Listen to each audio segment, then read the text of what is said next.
Good morning. Welcome to DDSN this morning. We have staff in the room only, but do we have visitors downstairs watching, I assume?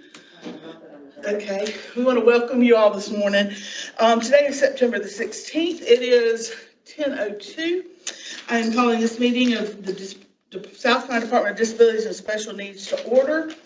I am Chairman Stephanie Rawlinson, and I appreciate you being here.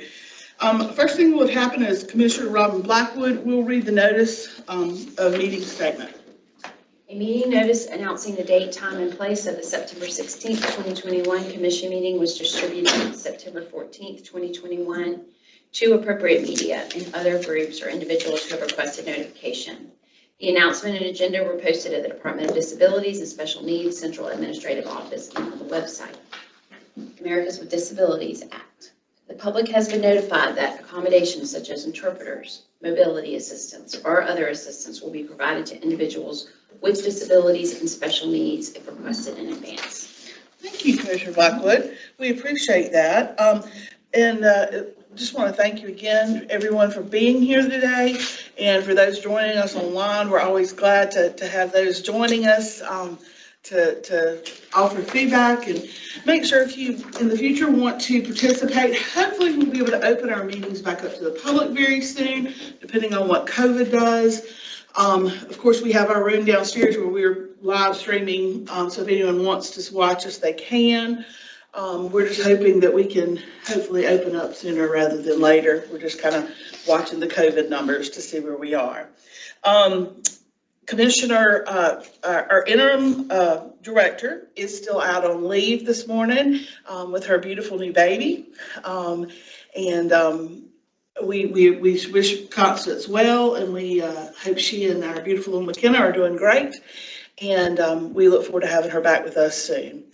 Now, the adoption of the agenda is next on the horizon. Do I have a motion to accept the agenda? Move. Second? Second. All right. All right. I do want to say that we, before we move a second on that, we are going to do away with item 13. We are not going to go into executive session today. That matter is taken care of. So we've got that covered. So we're gonna forego that. So we probably do need to make an exception to that, Barry, if you don't mind, to exclude item 13. I'll second the motion with an exclusion to item 13. Okay. Very good. Second. Okay, we have a motion and a second to exclude that item. All right, now, all in favor of adopting the agenda with that exclusion, please signify by saying aye. Aye. Opposed, nay. Hearing none, the ayes carry. Next item is approval of the following commission meeting minutes, August 19th and September 8th. Commissioners should have received that, and it should be posted on our website as well. I was just going to ask that question. Are the minutes posted on the website? They should be. Colleen, can you verify that for me? If I remember correctly, these are not posted until you actually approve. Until we approve? That's Okay, correct. they're not They're posted until we approve. Okay. Okay. So. All right. So then as soon as we approve them, then they will be posted so people can look at it. And we briefly discussed the issue that this is tangential, I think, to that.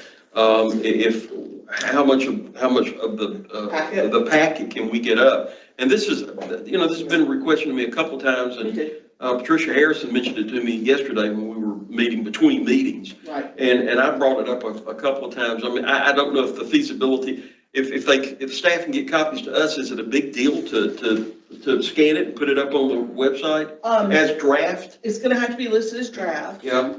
Because a lot of the things that we have in here are not approved yet. Right. I've talked with staff about this. They have to get a program where they can upload that stuff too. And I believe they're in the process of acquiring that. When they put the minutes up, is there a special program for putting minutes up? No, but this is a clump. They have to. I don't know how they. Well, normally you just put it through a feeder or a copier, boom, and it's automatically fed it to scan, and then from scan it's uploaded. I'm not saying staff is misleading you. I'm just saying I don't get that with the technology that we've got. It should just go in an automatic feeder, and with everything stamped draft, and we would get draft. Okay. So that the public doesn't think that this is the past copy, they understand, and to see it, they're gonna have to look at the minutes Okay. if they haven't watched it. I mean, doesn't that make, I'm just asking the group, you I know? agree. Does everyone else kind of feel in consent with that? I don't have an objection. The only thing is, what they've done in the past is that they have uploaded that once everything is approved. But the other thing is, it's within the amount of time, it's within just like the Freedom of Information Act says, it's within a reasonable amount of time.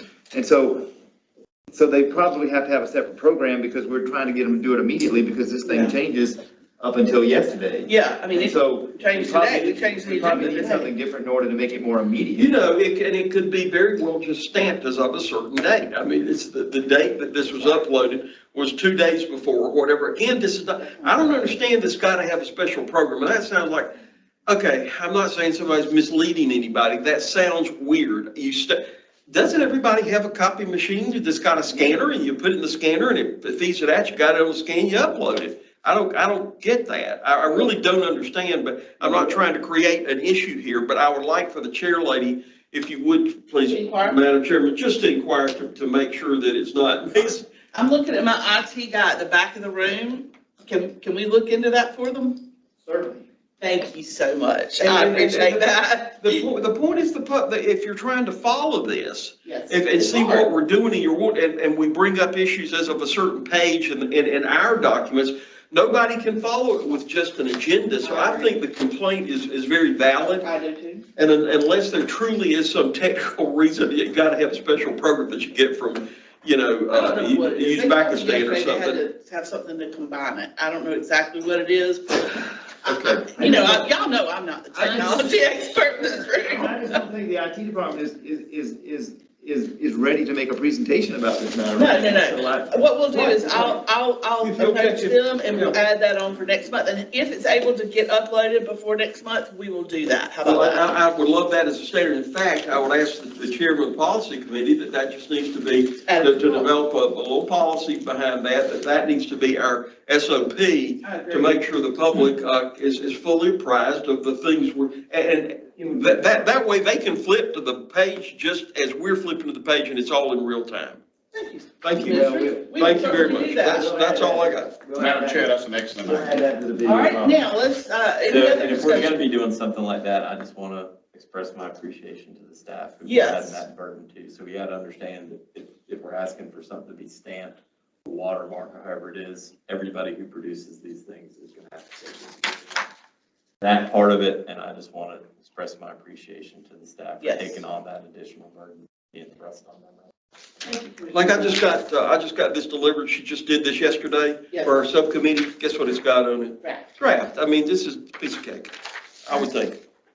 All right, well, we will begin the process of heading in that direction if everyone is in consent. But we do need to approve this agenda for today, with that exception of the removal of item 13 for executive session. I believe we're already beyond that committee. We were talking about something. Oh, Yeah, approving the minutes, and No, that's I'm why we sorry. got out on that. Thank you. I'm so sorry. I got a little distracted there. All right, let's move forward with the agenda, with the motion to approve the minutes. If possible, we could approve both of them at the same time. All right, I make a motion that both minutes are approved. okay. Second. Consent. Motion and a second. Any discussion? All in favor, please signify by saying aye. All opposed, nay. Motion carries. Next item is Commissioners' update. Any commissioner? Miller, Malfros, anybody? I have one. Sure. I attended last month's board meeting for Thrive Upstate, and I appreciate them having me attend their board meeting. The other meeting I attended was in Anderson. I attended a presentation that the Tribble Center did, and learned a lot about what they have going on, especially with workforce initiatives and helping consumers in their facility and program find find some really amazing employment opportunities. So there's my update for. Okay, thank you, Commissioner Rollins. I called you Rollinson, how about that? Any other commissioners have an update? And I know I've been talking about it a lot over the last 6 months, but the formal opening of Miracle Park in Rock Hill is this Saturday. It's the grand opening. The facility is just amazing, and how it integrates people of all different levels of ability is just magnificent. I encourage any of our consumers or parents to try to make the opportunity to visit when some of the activities are going on. And I just want to commend Max Abilities, the York County group that has led this, the city of Rock Hill.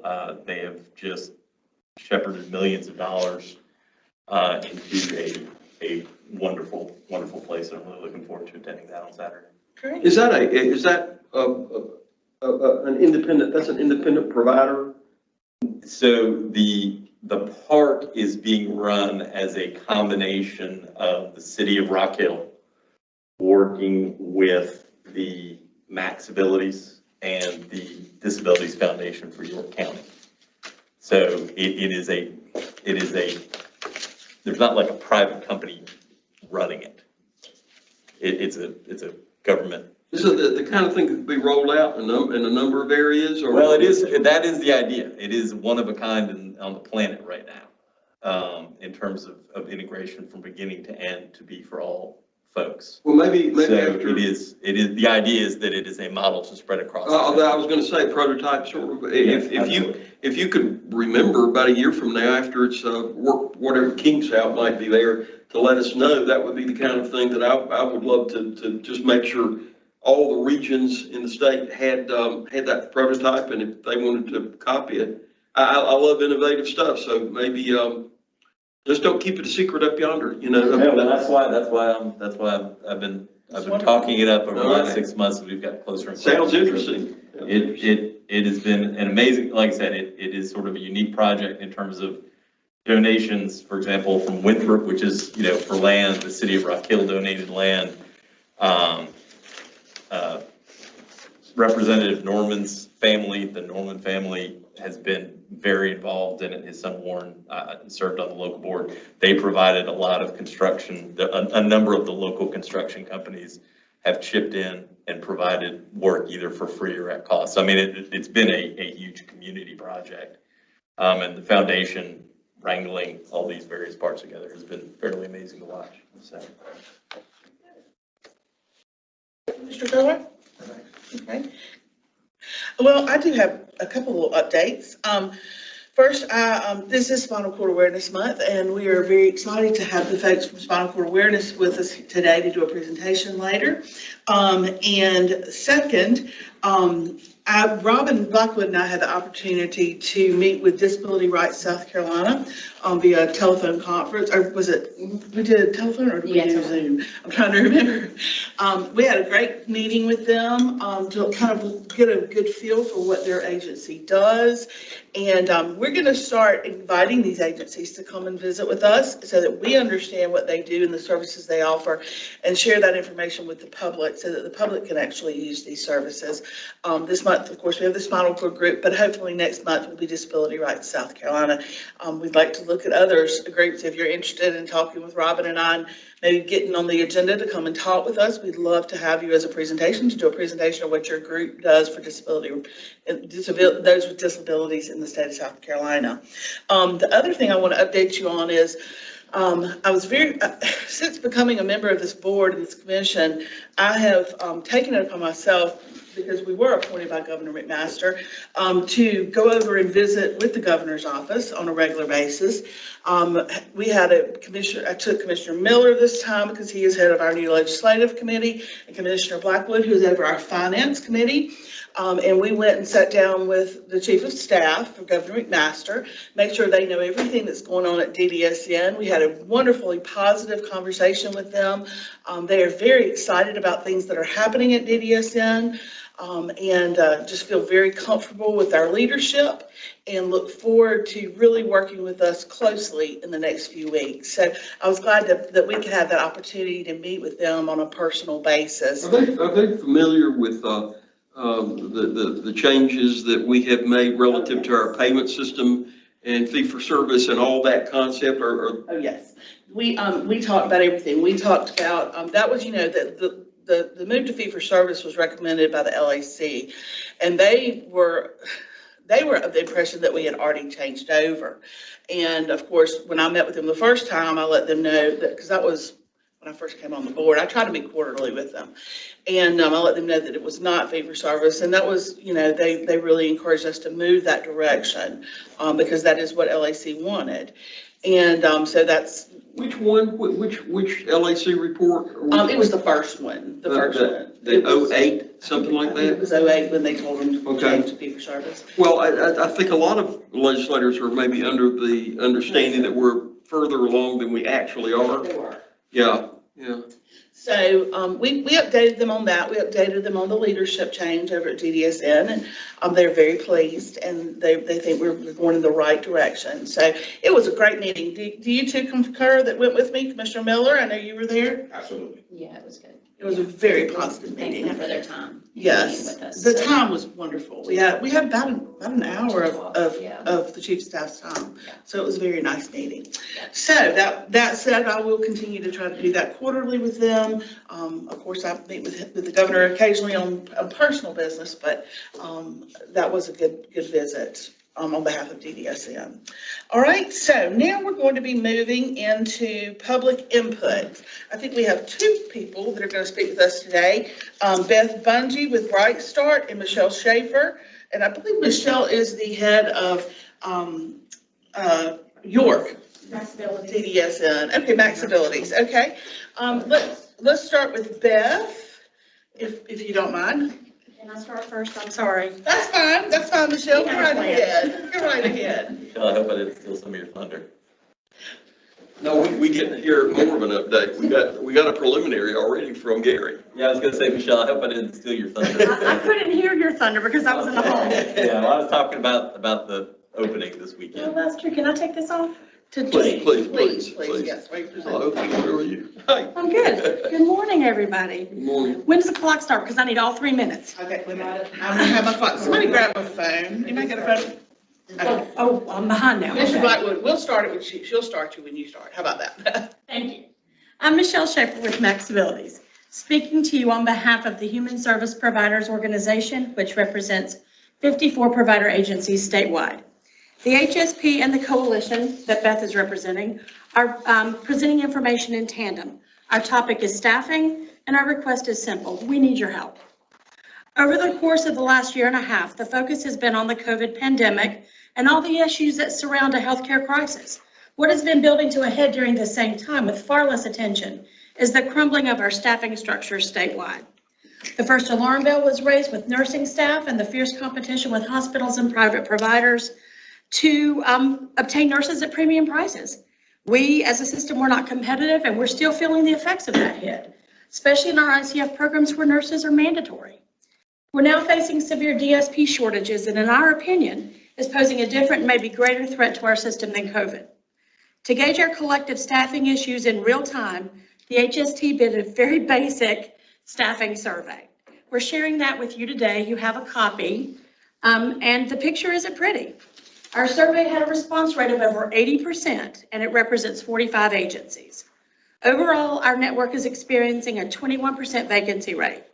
The agencies reporting data have an aggregated total of 6,950 available staff positions, with 1,425 of these vacant currently. Of this total vacancy number, nearly 1,300 are vacant DSP positions. In some larger metro areas, the DSP vacancy rate is climbing as high as 40 to 50%, which is a national trend.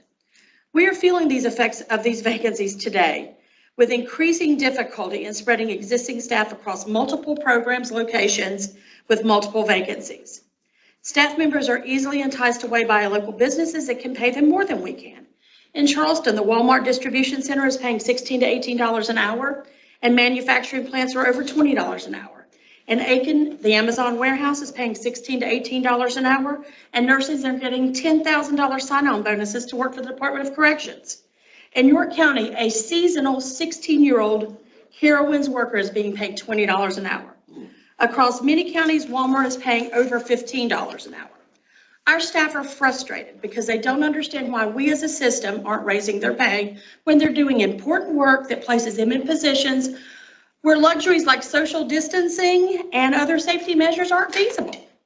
We're at a system-wide tipping point. As direct service providers, we're asking for your assistance in 3 specific areas. Number 1, we have to raise the base pay rate for DSPs and other key staff through requests for ongoing and increased DHHS rate increases. We need assistance, number 2, in addressing the length of time it requires to onboard new employees. We need to speed this process up. It's currently costing us employees. And number 3, releasing the FMAP funding, money to assist with short-term issues such as recruitment, retention, and raising awareness across the state of network employment opportunities. Beth will explore those 3 talking points a little more with you. I appreciate your time very much. Thank you, Michelle. We appreciate it. Now, could I ask her a question?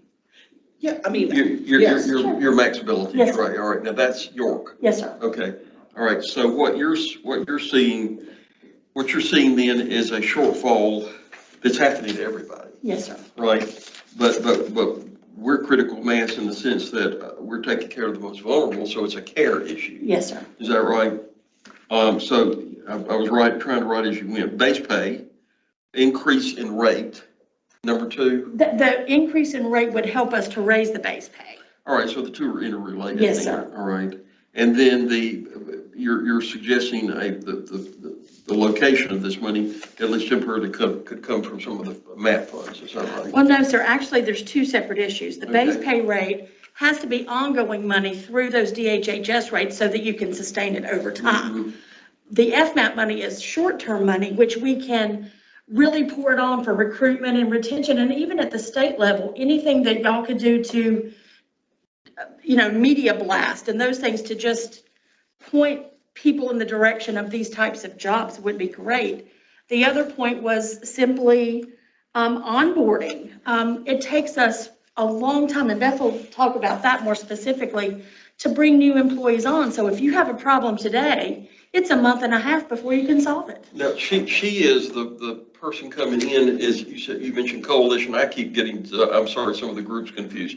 There's coalition, and then there's the Human Service Providers Organization. The service providers. All right. Yes. Can you be a member of both? You can. All right, so there's an overlap, but one has a different emphasis or something? They're just a little different, but there is overlap. But the statistics were only from the Human Service Providers group, so there wasn't any overlap in the numbers.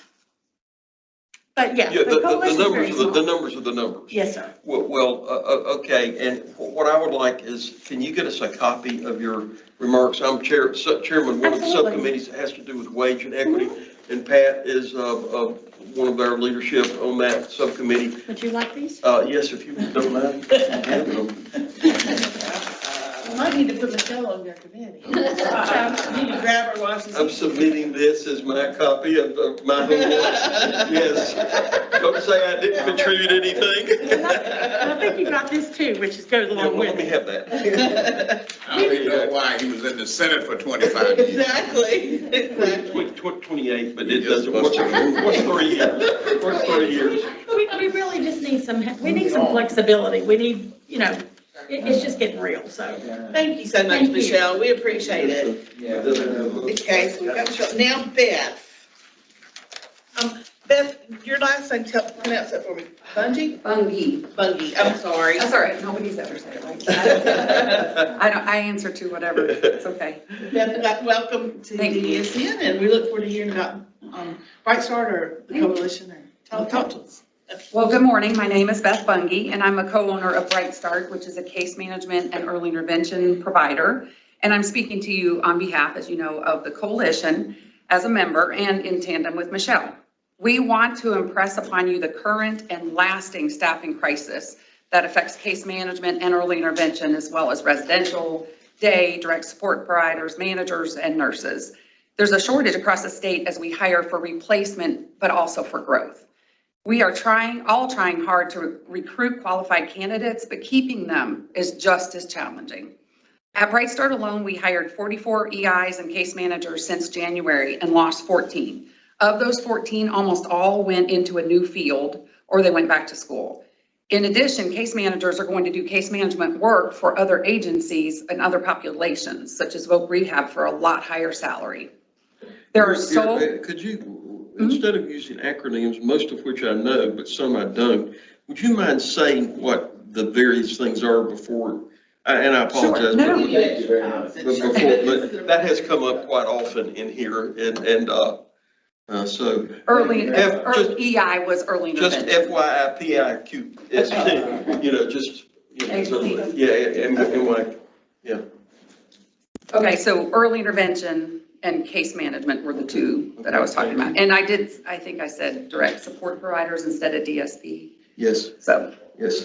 Okay. Thank you. So at Bright Start, we hired 44 early interventionists and case managers. And I said that 14 of those left usually to go into a completely different field.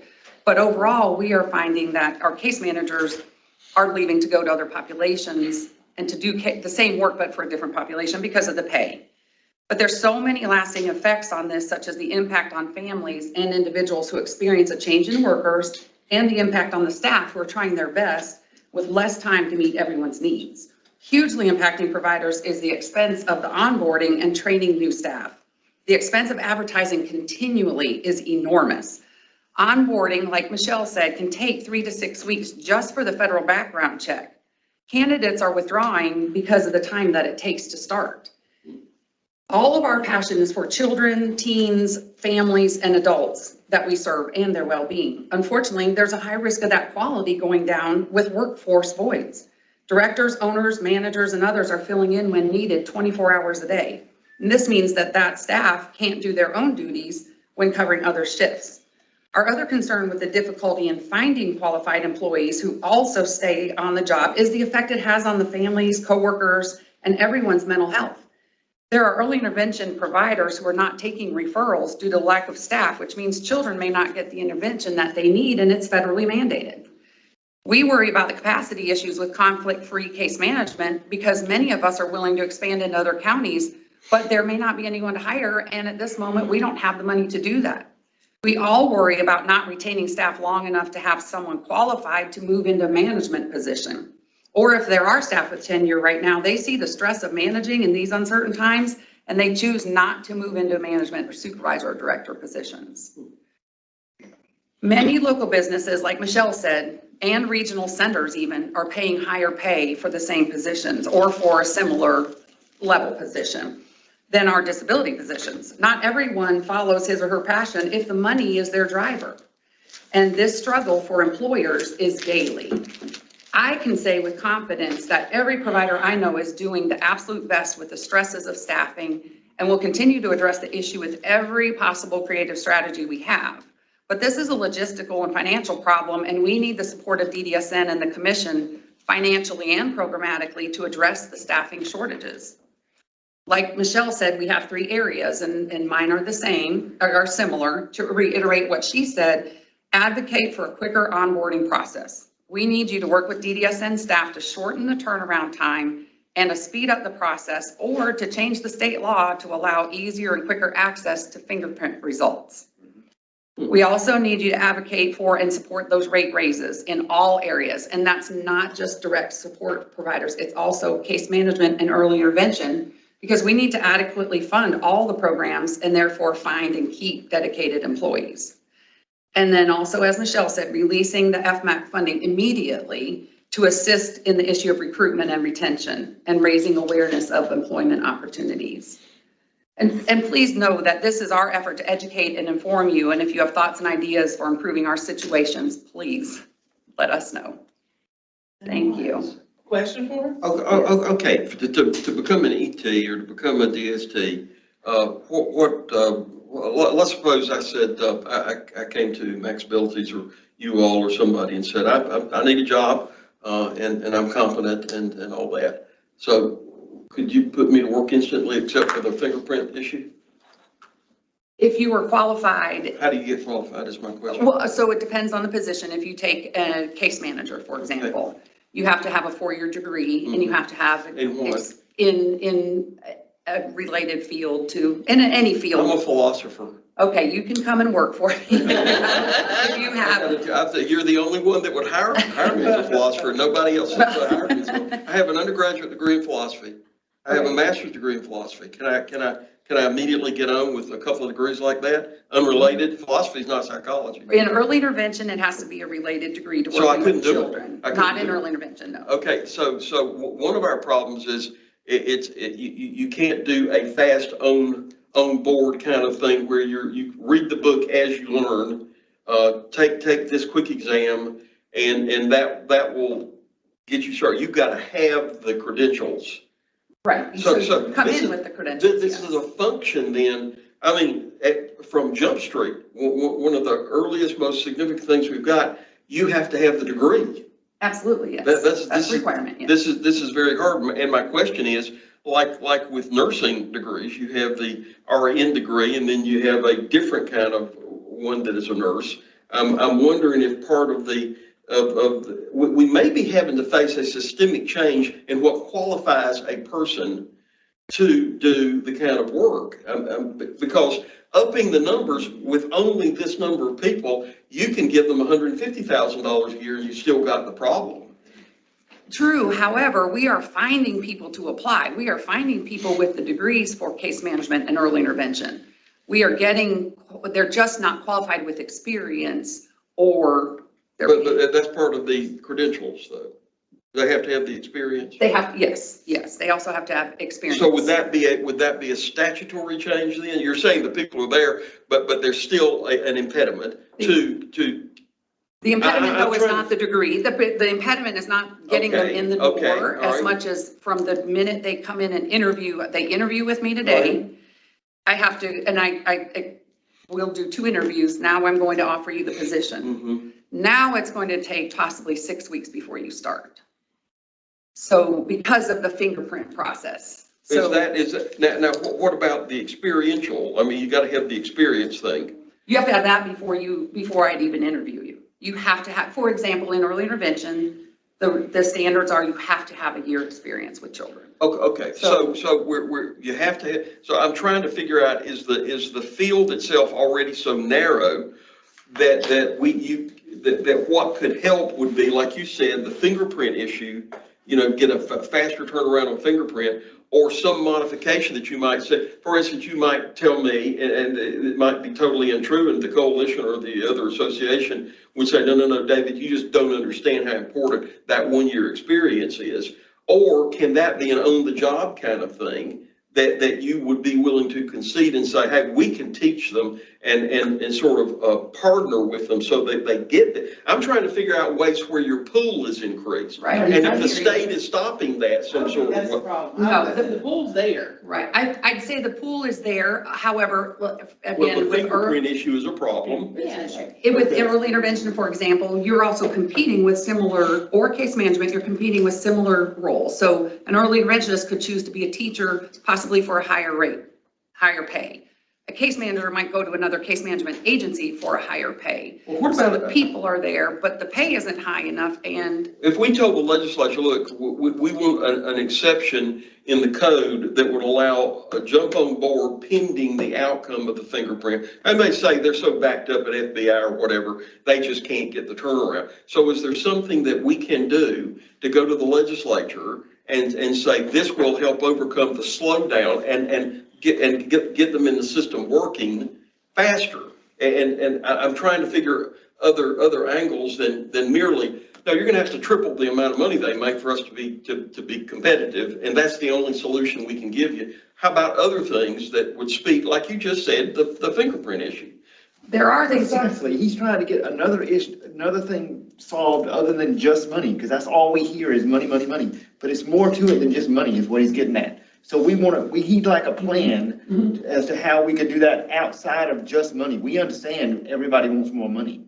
Right, so What other innovative things? Yeah, well, how Right, else so that's- can we, on top of money, how else can we assist? That's the question I've got. So that part of the fingerprints would be a big help. And I have a list of the whole process. It's a long process that has to go from me sending an employee to DDSN to go through, then to fingerprints, and then from fingerprints on through all the background checks, and then waiting to hear whether or not this person passes. And remind me, there's, because of this, and this I think is a statutory thing, we're limited where we can get our fingerprinting done. That's right. Right. Which is a huge holdup because it's basically one spot that all of our, and this has been discussed before, I know, that being able to use other providers for these background checks to make sure that people have nothing on their background that would prevent them from being, whether it's an EI person or a DSP, which is just like, I mean, we're talking about EI with you, but when we're talking about DSP, we're basically talking about somebody who has a high school graduate. That's the only Right. qualification you would need to be a DSP. I mean, So I that just pool went is through a this lot broader. process to get a person qualified for my daughter, and it took forever. I will agree with that. I agree with you completely. This is a very convoluted process. Madam Chair, Yes, sir. it's so noted, Attorney Winston has it. We So- need to look into that. I think so. I think what we need to do is thank you for speaking to us. And this is something I'm going to refer to David's committee, to his task force. And David, I'm going to let you head that up with your task force working with her, get their contacts. Yes, and I would ask you to give to the, Right. the gentleman with the overseas account right there. You want my scribble Give that to him. Yeah. Because, do you mind if we come back to you and No, and not get at some? all. No, I'll give you the whole process. Okay, It's not the going to get the fingerprints that's the problem. It's the holdup once it goes. to I get think there approved. may be, I mean, if you will highlight some of the things that maybe this would help, and particularly helpful, what are they doing in other states about this? I mean, I don't want to try to reinvent the wheel. We're in Wyoming and other states, well, they do it this way and it works perfectly well. Or have we overcompensated for what we're needing simply out of concern to make, in good days when there's no issue, that's fine. You got plenty of people out there. Everybody qualifies. The money is all right, maybe. But the thing that Barry reiterated is can we be of assistance in other ways that would facilitate? And I'm not trying to diminish the money issue. I'm trying to help with the very thing, one of the things you brought up. Yeah, Very I good. like that. Well, I want you two to work with David, Okay. if you don't mind, and make sure that we get good information on this process, okay? Y'all's help is I very know much Tyler appreciated. is on the committee with you, and Tyler Rex is on the Yeah, committee, yeah. and Ron Way is also on his committee. So make sure that those guys are working with you guys as well on this, okay? Thank you both. We appreciate you being here. Thank you. All right, that was our public input for today, which I think was very helpful and very good information for this commission. Next item on the agenda is commission business. We are going to move to our Finance and Audit Committee. Commissioner Blackwood. Okay, the Finance and Audit Committee met on September 17th, and I have two highlights to share today from that committee meeting. The first is the standing financial threshold reporting that I do every commission meeting.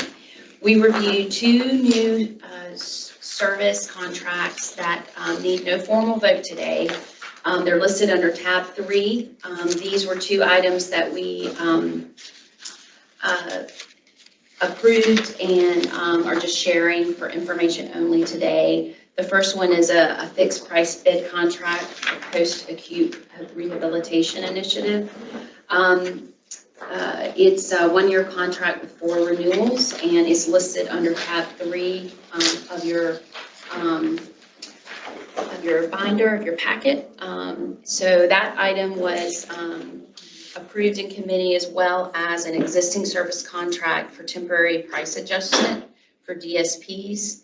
It's a 1-year contract with 4 renewals, and with the current staffing shortage at the regional centers, this contract has a temporary rate increase from $17 an hour to $23.50 an hour.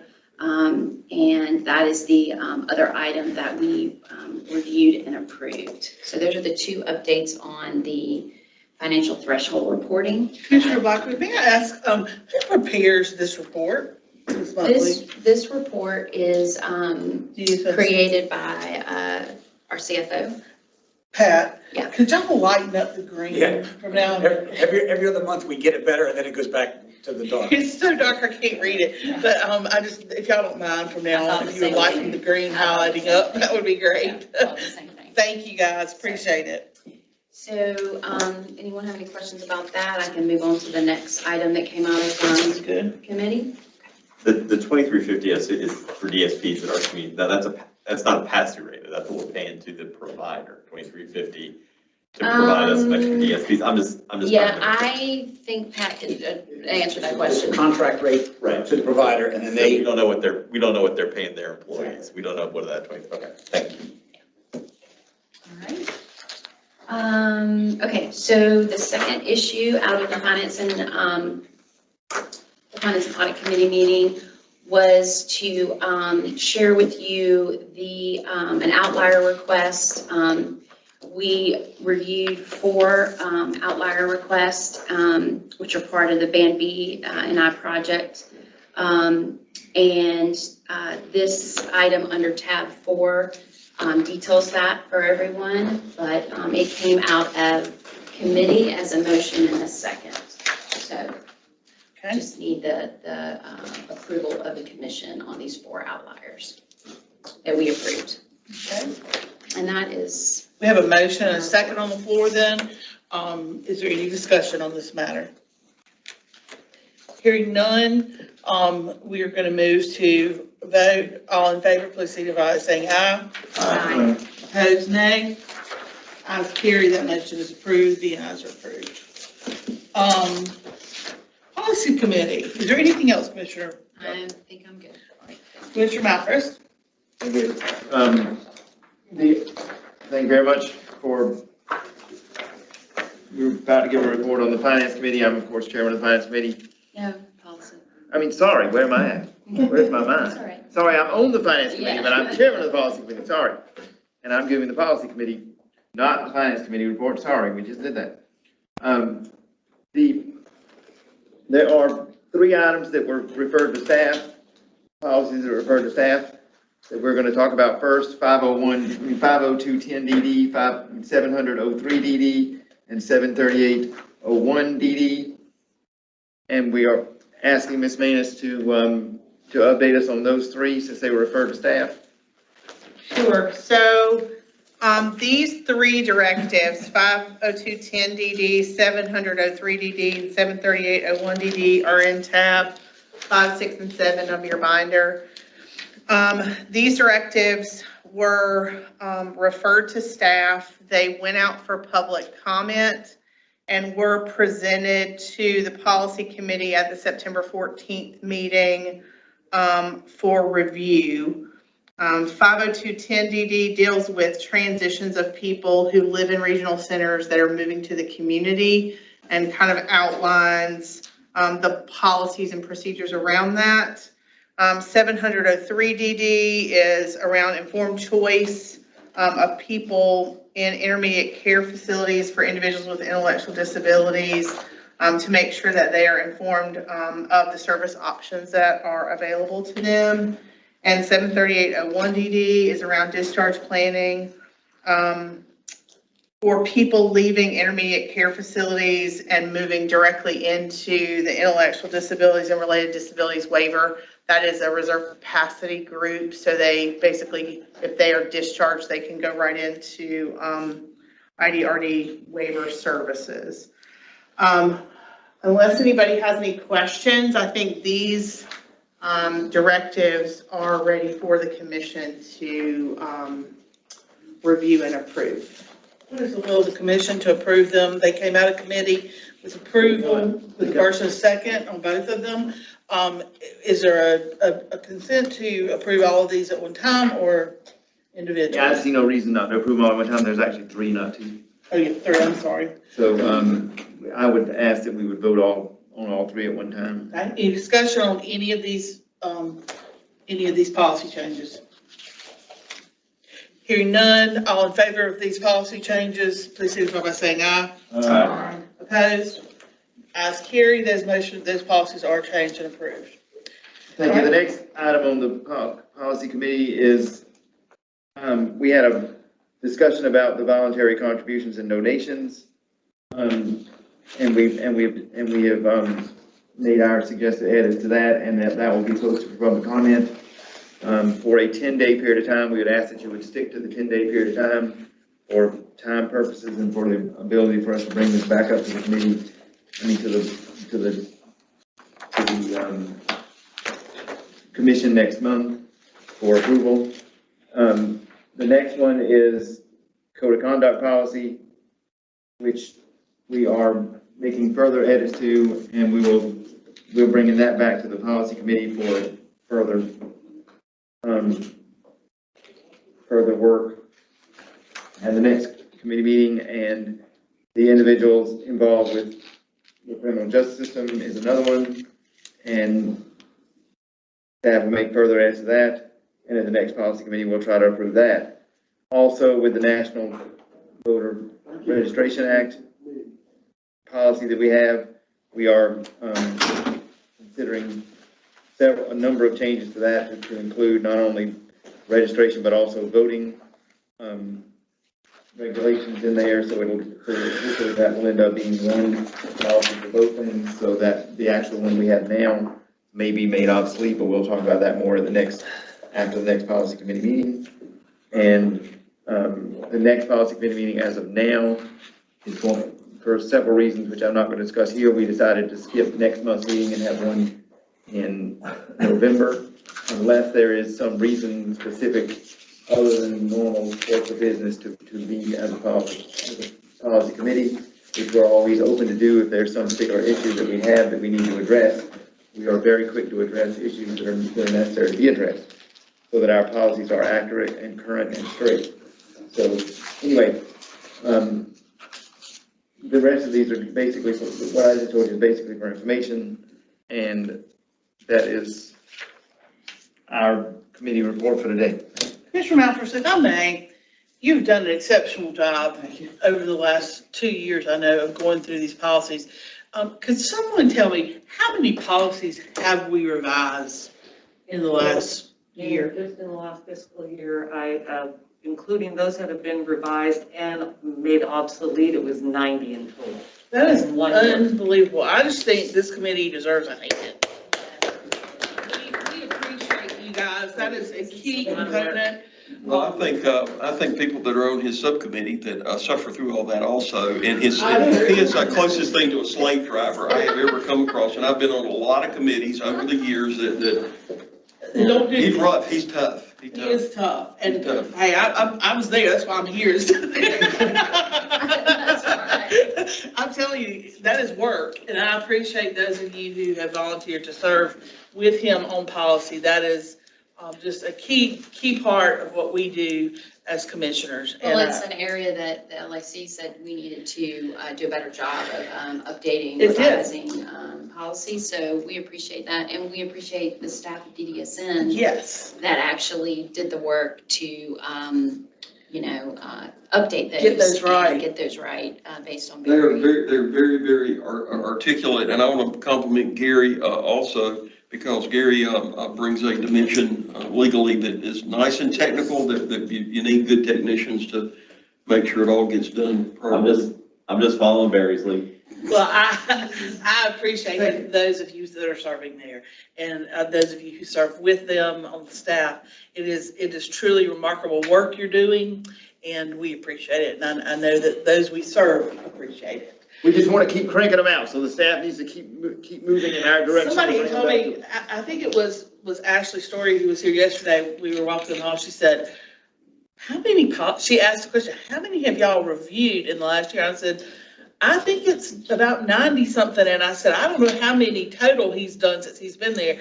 I said, but they do several a month. And she said, I'm impressed. So you got others acknowledging what you do, and we appreciate it. Thank you very much. You're welcome. All right, let's move on to special committees. in subcommittees. This is number 8. This is something we've been trying to put together since we decided to have subcommittees and task force. Basically, what we've been able to discover, and I'm just giving this report because this is kind of coming from me, but subcommittees and task force are considered public meetings. We weren't sure about that because of the private individuals that were serving on them with us. But under FOIA guidelines, we finally were able to get a clarification that they are going to be public meetings. So we will be giving 24 hours notice of these meetings is provided with an agenda. These are working meetings, so obviously the agenda will be a little bit fluid, and that's okay, because that's what we want, is we want y'all to be able to move in the direction that comes to you. The meetings will be broadcast live via Teams, and the recordings will be placed on the website along with the typed minutes. While the public will be permitted to view the meetings, there will not be public input at these meetings on the agendas for the committees or task force meetings. The chair of the subcommittees or task force will set the meeting agendas and run the meetings, okay? And then subcommittees. And what we did was we went down and defined the two different things, what a subcommittee is versus what a task force is. A subcommittee is simply a subdivision of a committee that is assigned to a portion of the committee's jurisdiction, holds hearings, amends legislation or policy, and sends it to the policy committee, and then reports to the committee that they are under. Membership in that committee consists of committee members and special commission appointees. May vote to send specific items to full committee for approval, not to the commission, but to their committee that they report to. This motion for consideration comes from the committee as a motion and a second out of the subcommittee. Currently, DDSN has 2 subcommittees. One is this communications subcommittee, which Commissioner LaMelle put in place last year and I have decided to keep. And the second is the FMAP oversight subcommittee, and that falls under finance and audits committee. So those are subcommittees. Now, task force are totally different. Task force is simply a temporary grouping under one leader for the purpose of accomplishing a definite objective. They report to the commission chair or a specific standing committee chair as assigned by the chairman. Offers all suggestions and possible solutions considered by the task force to the committee or the commission for subcommission for their review. Membership is made up of committee members, staff, consumers, and stakeholders. This body may vote among themselves for organizational and prioritization purposes, but the recommendations do not come to the commission as a motion or a second out of committee. DDSN currently has 4 task force, I think it's 4 of them. It's ICF Reform and Improvement Task Force, Wage Equity and Parity, Autism and Training Task Force. So those are your task force. The next page is simply a flow chart, and there's a line missing on it. I don't know how that happened, but there is a line to Wage and Parity Task Force. It will fall under Finance and Audit, okay? So you can kind of see ICF Reform Task Force just comes straight to the commission. Autism Task Force comes straight to the commission, so those report to me. Training will come straight to me. And then under the legislative, there is no task force. Under Finance and Audit, she will have FMAP Oversight Subcommittee, and then the Wage and Parity Task Force will fall under you. And then Policy Committee, under Policy will be Communications Subcommittee, which was already established. So that just kind of gives you a flow chart of how things flow. And do we want to vote on that or just accept that as information? Y'all decide. Receive as information. Okay, well, that's just kind of information for you then, okay? All right, so received as information on that. Next thing, subcommittee regarding communications, Commissioner Malfros. Thank you very much. I am also chairman of the Communications Committee, which we are very thankful to be, and I'm very thankful to be part of, along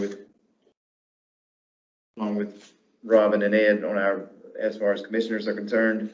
There's other members of staff on it. We're thankful for all the work that we have been doing since we have started this committee. The most recent committee meeting that we had, we decided to do several things. I'm going to go very quickly through them because I don't want to bore us with time, and we also need to make up some time from what happened earlier. So I'm just going to say that we decided to make a recommendation to buy 3 runners for the tables at different times, and we need them to make things look more professional around here. And we also decided that we wanted to make sure that plaques were sent to everybody who have been on the commission since Governor McMaster has been in office, and that'll be 5 people that we need to, but we've also sent a questionnaire out to people to see if they want the plaques and that sort of thing. We've discovered that some of the people were not given plaques, and we want to solve that problem. The ultimate wording on the plaque will be decided by the commissioners on the committee. If anybody wants to see what our tentative words are or what the questionnaire says, they can let me know. We're talking about getting a couple of signs for the podium to make it look more professional. We're talking about getting a conference room sign to make the conference room, one of the conference room down the hall here to be the commissioner's conference room, and have a sign on it that says that. It's been a commissioner's conference room for months, but we don't have a sign on it, so we're just making a couple of signs. Essentially, in total, we're asking for approximately between $850 and $900, no more than $900, to do all these things. So we need we'll need that'll be a motion, and a motion coming from me, and then we'll need a second and an approval of that. And before we get there, let me just say that we're also looking into the possibility of moving our meetings on a quarterly basis to different locations across the state to make it more accessible to certain people. And we're looking into that possibility over the next few months to do that. We realize COVID may slow that down, as COVID may slow a lot of things down, but if that doesn't slow us down, that's what we plan to do in the next few months. But obviously you'll have plenty of time or in a couple of months, but obviously you'll have plenty of time to start to give you notice as to where they'll be and when they'll be and all that sort of thing. It'll simply be probably likely at the same time and same day, but it'll be in the different locations where we'll be. So, where we're hoping to be. So anyway, we're looking into that possibility. We're also looking into the possibility of something that I've been wanting to see for a while. I'm kind of surprised we haven't ever done it, which is a video that we can put on social media to recruit people, tell them about the benefits of working for the state, because there are many benefits to working for the state. There are benefits to working for yourself, as I do, but there are tremendous amount of benefits to working for the state, and we want to get that out in more of a sort of a commercial atmosphere to encourage people. It's one of those technology things we're trying to do, other than just talk about money. We need more money. We're trying to get some things done outside of just that are more recruit related, and also and that is money well spent to me. But the last thing is that we're trying to do the last thing for now. This is not going to be the last thing. It is my hope that next year this committee becomes permanent, because there's so many things that we need to do with it. But the next thing we're working on right now, the last thing we're working on right now is having some sort of a meet and greet with all of the board chairs sometime next year. We were hoping for it to be in January, but realistically with COVID, I don't know. But we are going to have any of the board chairman or a designated representative and or anybody from private providers that has boards to come and meet and greet with us and talk to us let us talk to them about some things that we're trying to do directly to them, as opposed to just through the executive directors. Something that, as far as I know, in my 25 years of being involved with DDSN in different capacities, we've never done, and something that I think needs to be done really badly. So, but those two things, the last two things I talked about, well, the last thing I talked about, we don't have any money on, so the next time we talk about this matter, we'll have more about money on that. But to go back to the money, we just need a motion we'll need a motion, because I'm going to make a motion that we spend $900 or less on these items I talked about above, and I would ask for a second. Second. Motion's been made. Sorry. That's okay, Barry. The motion has been made and seconded that we spend a maximum of $900 on the items which Barry has listed for communications. We have a motion and a second. Is there any discussion? So I've got a question for the communications committee. I mean, and I appreciate the work you guys have done to make our lives up here easier and things look better up here. In addition to this 900, we spent a couple of thousand over the last year, right? And it's all good stuff, but have you guys considered, I mean, we've got 5 community facilities, 5 regional centers that when I visited, where the staff walks in, where their, lounge or whatever is, cracked old sofas, microwaves that don't work. I kind of feel like we're spending money on ourselves for stuff for appearance. I feel like there should be some equivalent spending being done. If we're designating this money for our benefit, if we also want to tell these people that we care about them, they shouldn't have to walk into a place and wonder if they can microwave their lunch or not. And so I kind of question if we want to talk about communication to our staff to value them, it's not just the money that we're spending up here to make our lives easier, but what can we do? Little thing, again, a couple $100 for a microwave, a new couch for $500. Has there been any looking at I'll answer that? that. Yeah, that's what the ICF task force is Okay. doing. We're looking at that. We have that on the agenda. That's Not just for the one of ICFs, but also for the the regional regional centers, centers? yes. And that is, yes, when I toured, I took pictures of Yeah, things that need to be right. replaced. Yeah, the Yeah, I mean, regional it's just- centers are in not good It's just- yeah, it's shape. just They've been basic neglected stuff. for many Yes, years. that is. If you want to know that you're not valued, know that you've got no Yes. place to go heat up a meal. I mean, agree. That's, I totally yes, agree. that is one of the things that I'm looking at with the, Okay. with the task force. It's a priority, it's a priority. It is a to priority. improve and Awesome. spend I'm money glad to hear that. on Yes. the regional centers. Yeah. They So, have that been really doesn't fall under communications, that falls neglected under. way too long. But it's first, but here's where, I mean, this It is is. spending this It's money huge. for us. Yep. It needs to go out to the people to let them know that we value them too. Okay. All right. Any other discussion? All right, hearing none, the motion, all in favor, please signify by saying aye.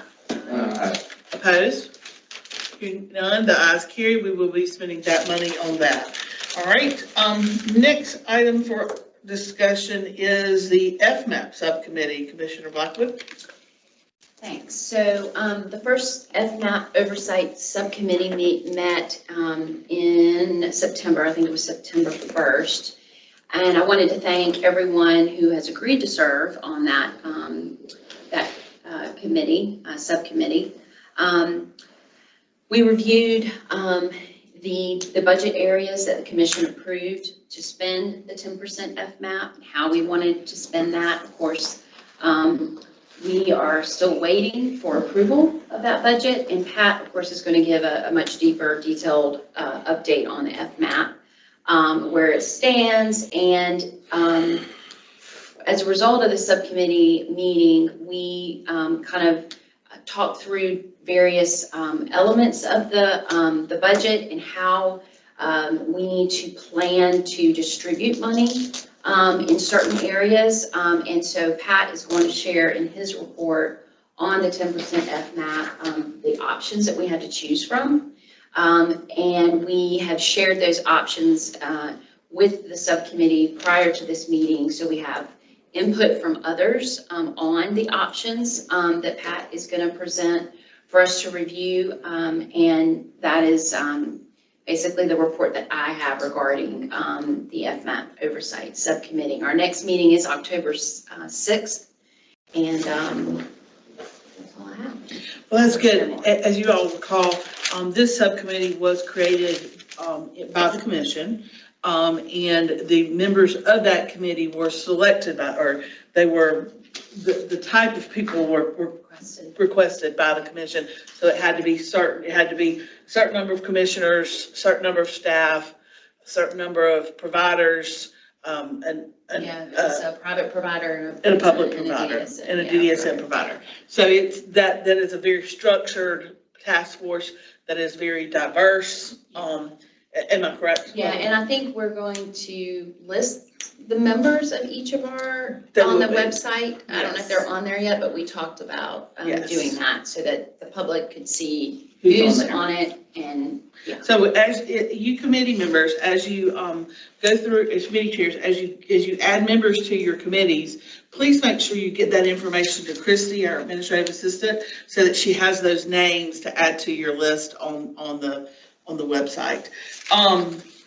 Let's see, next, we're going into old business. Wage and Equity Parity Subcommittee. Oh, I'm sorry, I'm sorry, I missed it. Dave, Commissioner Thomas, Wage, Equity, and Parity Subcommittee. I thought you were gonna leave me out. I about did. Okay, I've got first set of notes from our committee. If you want a copy of them, I'll get Kimberly. Well, I'll tell you what, I'll just send everybody a copy, have Kimberly send everybody a copy. And this kind of tells you the scope of what we're doing. And fortunately, the chairwoman participated, which was her directive to us. So it's very broad. I suppose you could call it an organizational meeting, but it was to make sure everybody was on board with understanding what the basic topics were in the parity issue and the wage comparison, the availability, the kind of things they were talking about just a little while ago. Exactly. So we're going to even expand a little further because I could see that and then in my latter discussion that it's not just a matter of comparisons. It occurred to me that, wait a minute, some of the problems might be artificially created obstacles. So they've got to wait for, quote unquote, wait for a fingerprint report, which takes 6 or 8 weeks. Well, what about if we used on a temporary basis, you hired on a temporary basis, called them something other than, figure out some way of funding where they would be working in conjunction with another staffer.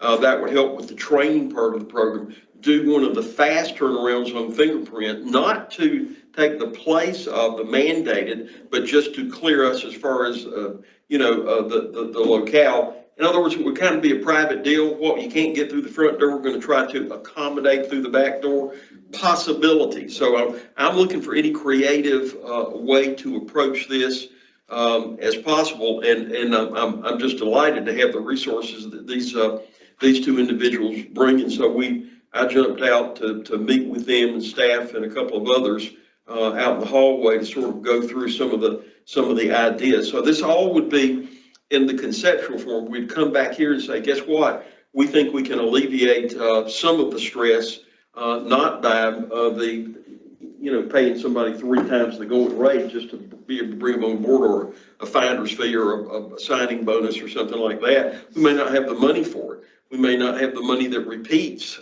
This could become a problem.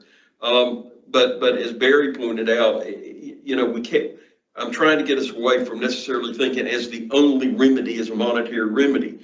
Some of the remedies, well, she brought it up. I mean, so conceded that part of the problem is the delay on the fingerprinting. So, some of the conversation could be, or some of the allowances we could make, you'd have to jump through maybe some legal hoops, would be our accommodation for the providers to allow them to do certain things to be people on board immediately, pending X, Y, and Z. But then you're not eliminating those barriers, but you're maybe moving them out of the way, trying to do something creative, and that might take some of the stress off. Also, sometimes it might surprise you that if you offered people more money, with the caveat, it's a carrot concept. Would you be interested in making 20% more, but understanding that we will have this number of staffers rather than the given number of staffers? So if you can make the system pretty well work with 3,467 employees and 1,537 employees, that would be, that would be what would be considered full-time. Well, what if you offered incentives, permanent incentives, that would be more money, with the caveat and understanding that you're going to reduce, they would be taking the place of 1/2 an employee with the increase. So you give that as an incentive. So you just don't hand out the incentives. If we give you this incentive permanently, you're going to be having to make up, you too will have to make up for 50% of another. I'd sign that Excellent for more idea. money. Excellent idea. And Well, in healthcare, you have to be careful because of the number of hours people are allowed to work by license. So just be aware of that. That's something you'll have to ask them. well, then, you know, we can work we're through. down, we're, you know, you heard her say they're having to work overtime, extra, you know, extra people having to go. So if it can be handled along the, it amazes me that I used to have a staff at my law office of X, and now I've got X minus 3, and I get the work done, and they get the work done. Now, I give out good bonuses, though, you know, that would be, and so therefore they're an incentive not to have those people on board because they get, so I understand what you're saying about the licensing thing, and we might be tied in by bureaucratic mandate or something like that. Then the question becomes, well, can that bureaucratic mandate, where is that? Does that emanate out of a federal program that is contingent, or is it something that has simply been put in place because it's an HHS kind of mesh? So I don't know, until we look at I it. want y'all to compare it to, I mean, this is me personally as a commissioner, not as a chairman. I want y'all to look at to the abuse and neglect numbers on people that are working 16 to 20 hours, because those numbers tend to rise. So these are just things I've been researching. So I want you to make sure to take those things into consideration when your committee does look at that. Those are important factors, you know, the number of hours versus abuse and neglect issues, okay? Well, there are going to be more sub-tabs in this thing than you can shake a stick I'm at. work today. This is a great project though, and this is an important project. You know, this is something that's been needed to be done for a long time. And if any of the members, if any of the commission members or anybody listening out there wants to add on, we're now in the statistical development, the numbers development stage, so we can compare and contrast. Because you really can't do anything unless you got a side by side to sort of say, hey, guess what? They're doing it, but they're doing it with a lot less employees. At what point does it become a tipping point where you lose efficiencies, and not only lose efficiencies, but create bigger problems, federal issues and all that, you know, and kind of at what combinations and permutations do those tipping points kick in? And it could be you can do a lot more with a lot less, and actually it's more coordinated. It's just better because you've got good employees, and a good employee that said, okay, can you handle another 20% if we give you a lot more money? Yeah. And so that's kind of where we're moving. That's kind of where we're moving to try to present with you all. Perhaps what I'm talking about is not feasible. All right, There'll be certain jobs that just will not work. But that's okay. Well, but I Figure think out which ones they there are. might be some that it will, and then there might be other solutions. You know, we just have to be creative. I mean, that's what this whole process needs to. That's what the more- task force are for. More creativity. Think outside the box. Think of, you know, different ways to solve. These are unusual times we live in, so we're having to milk everything, Commissioner, that. I appreciate the update. Commissioners, if you want to update, you know, and you don't want to give a verbal update, you can submit a written report that we can include in the book from now on. That's totally up to you. If you prefer to update in front of the committee from now on, that'll be fine too. Totally up I'll to you. submit our first set of minutes. Everybody will be sent that, and if that could be included. Very good. Thank you all. And do let Chrissy know when your meetings are so she can get them on an agenda. We would like to have a calendar for, you know, going forward, at least to the end of the year, that shows what meetings we're having and when we're having them, so we don't double plan things, okay? Our next subjects, we're going on to old business, and we are very happy to have our friend Melissa with us today, Melissa Ritter. We're just really happy to have her with us. It's Spinal Cord Injury Awareness Month. This is Spinal Cord Awareness Month. Yes, it is. Thank you for joining us. Thank you. Good morning. As was mentioned, September is Spinal Cord Injury Awareness Month. I'm really excited to share with you some of the things that we've been doing to raise awareness and promote prevention of spinal cord injury. First, I just wanted to mention that we serve a lot of very talented individuals who have spinal cord injury.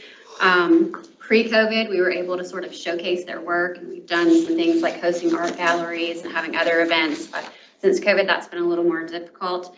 So I did just want to share this one piece of art in the corner over here to the left that was painted by one of the individuals that we serve with a spinal cord injury. He discovered his talent for painting after spinal cord injury, so he didn't paint before. He paints with a paintbrush in his mouth, and we have a lot of paintings that he's done around the agency, and this is one of them. That's a very calming picture. Beautiful.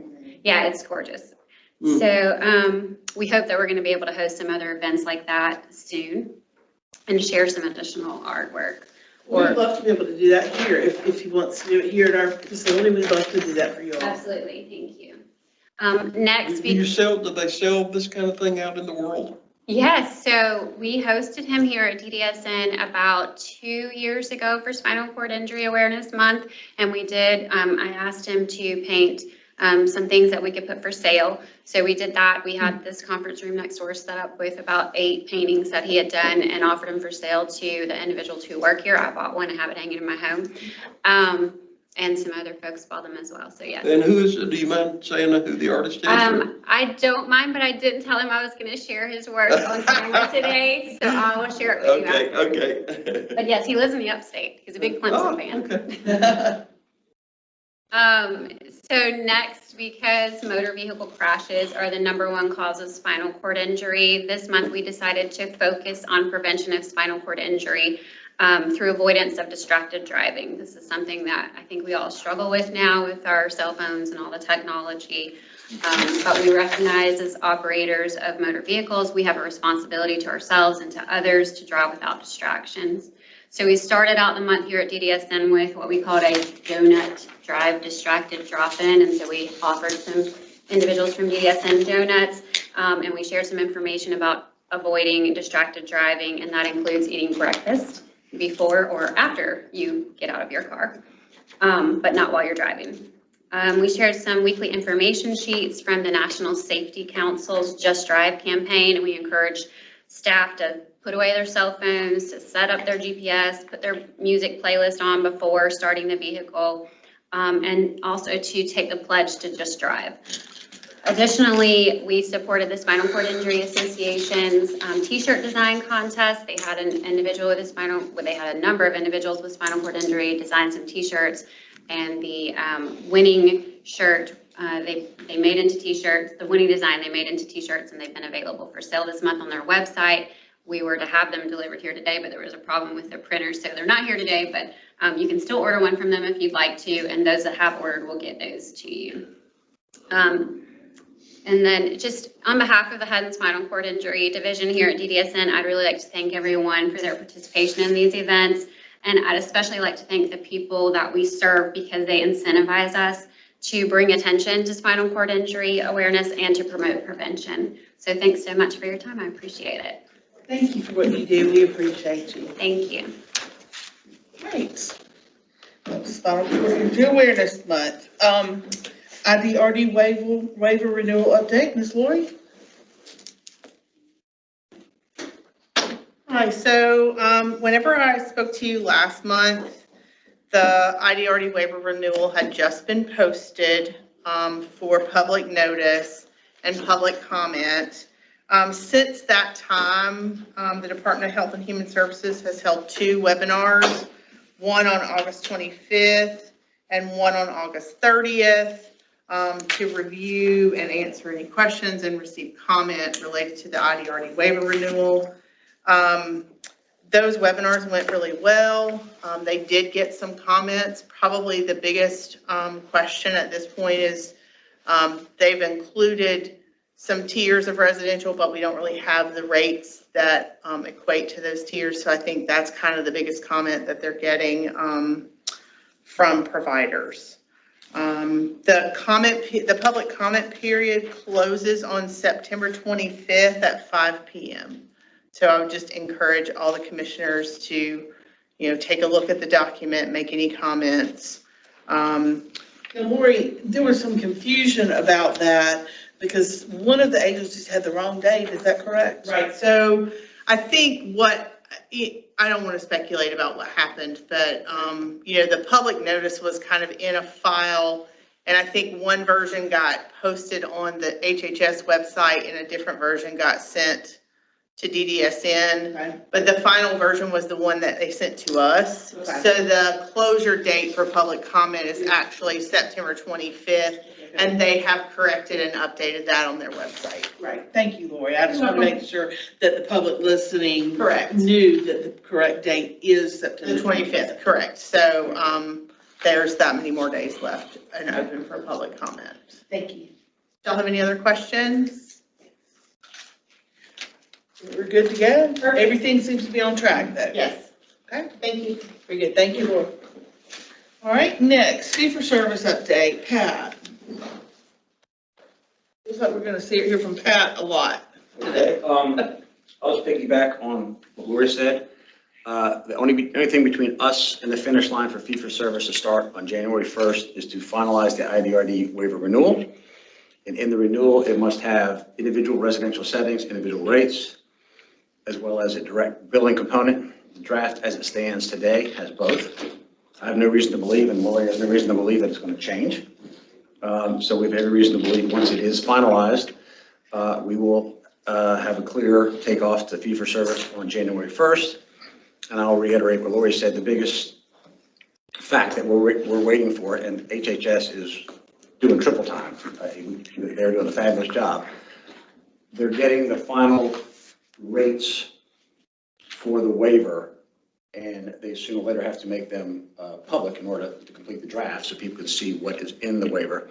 And once we get those rates, that'll be the final, I think, green light for us that it is going to take off. And from there, we can do our budgeting and move forward. Now, let me ask you one question.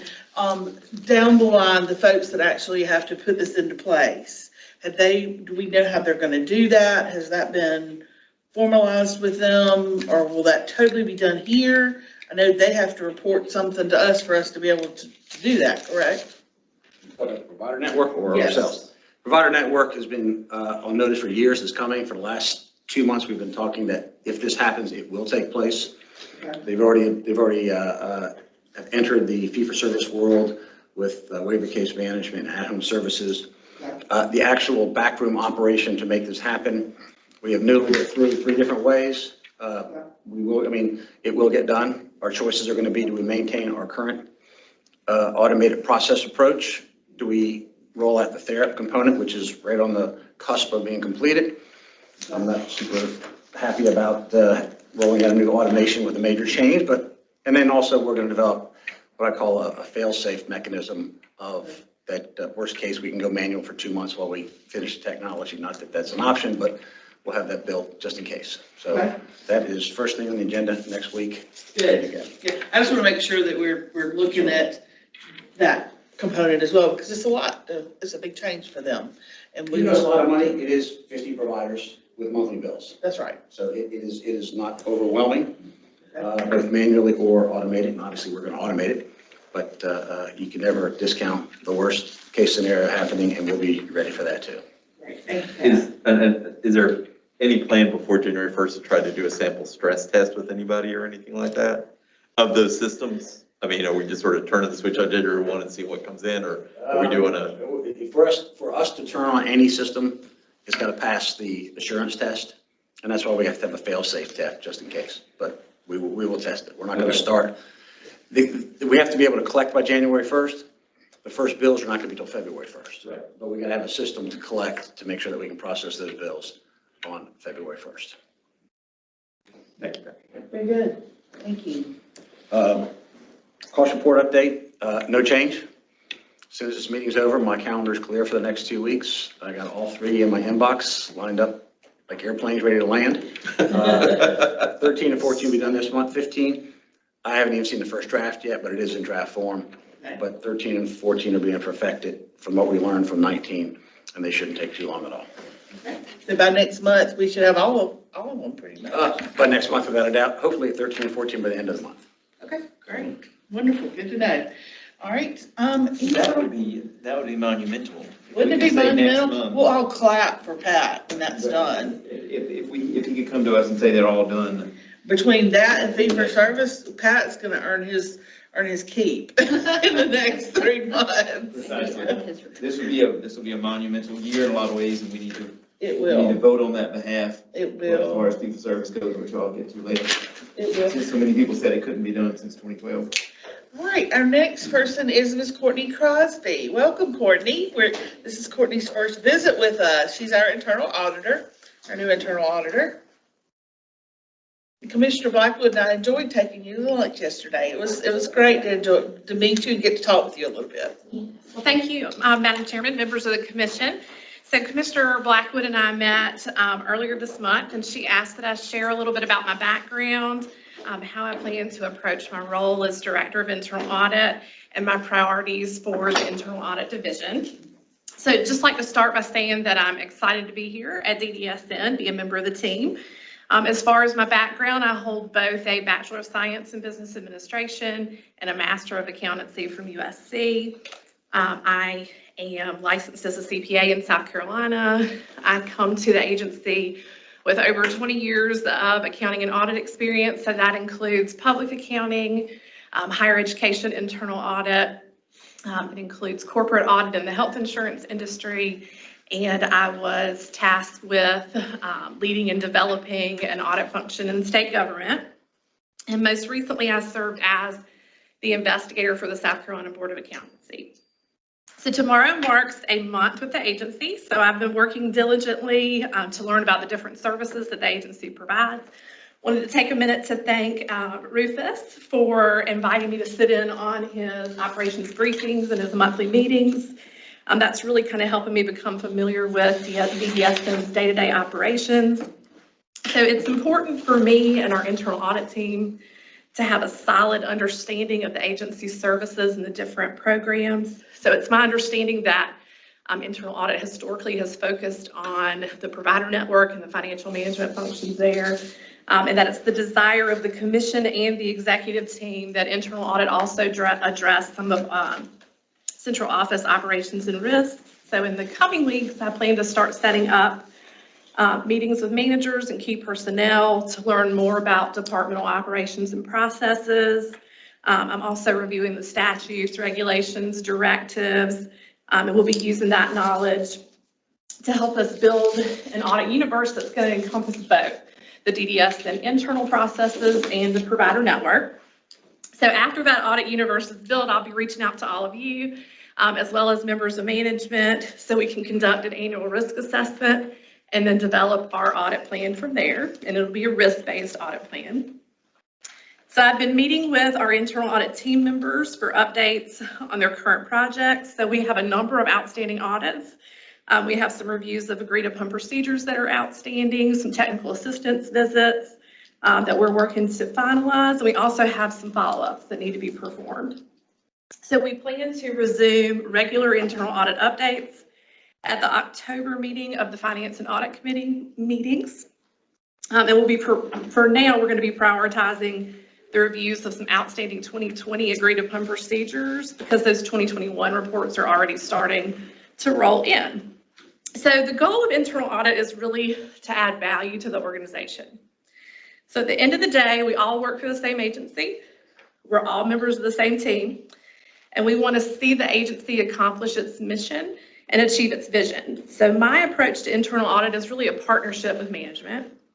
So I plan on working to build trust with management and staff in hopes that internal audit will be viewed as a resource to help solve problems and to support the agency in achieving its goals and objectives. So may I answer any questions for the commission? I want to make sure that, I think the issue came up 2 years ago. I want to make sure, Chairman, that she is present at all our commission meetings and has a slot on the agenda. Is that understood? I mean, everybody? Okay, thank you. Well, thank you. I look forward to working with everyone. Thank you. We appreciate it. We're looking forward to having you on the team. All right, legislative update. Tommy Windsor. Good morning, Commissioners. It has been a very interesting month since I have been here. And as I have liked to describe it to people who have asked me, it's been like drinking from a fire hose. As I have begun to learn and experience everything about our agency and work closely with our staff. And on that note, I want to say that in my 20 years of working in state government, I can honestly say I have never seen a harder working or more dedicated staff than what we have at this agency. Yeah. And you can be very proud of that, and the taxpayers of this state can be very proud of that too. And I mean that. Y'all have a very hardworking group of people here. Now, having said that, the South Carolina General Assembly is scheduled to reconvene on January the 11th. However, there is some talk that they may come back earlier to deal with some pandemic issues for COVID. But January the 11th is when they will come back in for full session. In the next several weeks, the legislative committee, we will be discussing the department's legislative agenda for the upcoming session, and we will be meeting with key legislators and, most importantly, key stakeholders and other decision makers to discuss our objectives and get their input. I think it's very important that not only do we discuss with the legislature, but what we do here at DDSN also affects other people as well, means stakeholders and other organizations. They need to be included in on the process as to what we do because they are affected by the legislation that is passed. Once we come up with that agenda, what we'll do is we will come back to the full commission and ask for your input and have a discussion. And then that's what we'll do moving forward into January. Pre-filed bills will be in December, so we'll have an idea in December of what legislation is being proposed. So we will come back at the earliest commission meeting after that, and I will alert y'all and let you know what has already been pre-filed, but I will let you all know that too by email as those come out, so you'll all be aware of that.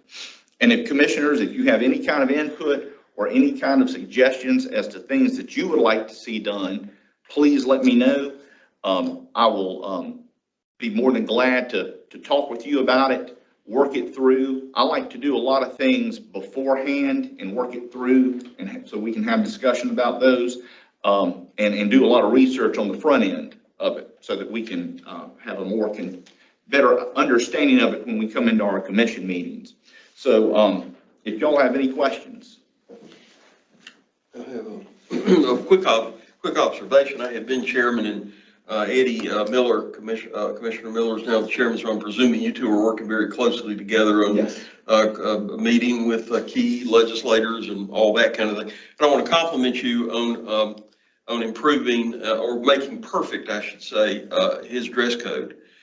Because you are a leader, and I'm going to have to start wearing coat and tie and everything, given that we're across from each other and I feel inferior. But I even noticed that he's got cufflinks on today, so very good, very good. Y'all are super. I appreciate that, Senator. What can we say? What can you say?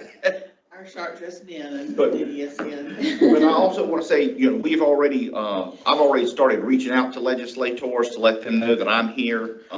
Many of them already know that I'm here. And, we've got a lot of work to do. There's going to be a lot of outside noise about a lot of things that don't affect DDSN. So what we're going to have to do as a legislative committee. And what I will be doing too is when I go to visit legislators inside your respective districts, I'm going to be calling you to let you know. And if you can come with me, I'd like for you to come with me because you are the representative of DDSN for that congressional district. And it is as important for the delegations to know that you are the representative because, as Courtney mentioned before, we're a team. So we all need to be working together in concert with one another. And you have relationships that are better with some people than I do. I have better relationships with some people than you do. And that's what all of this is about, is building relationships and establishing relationships.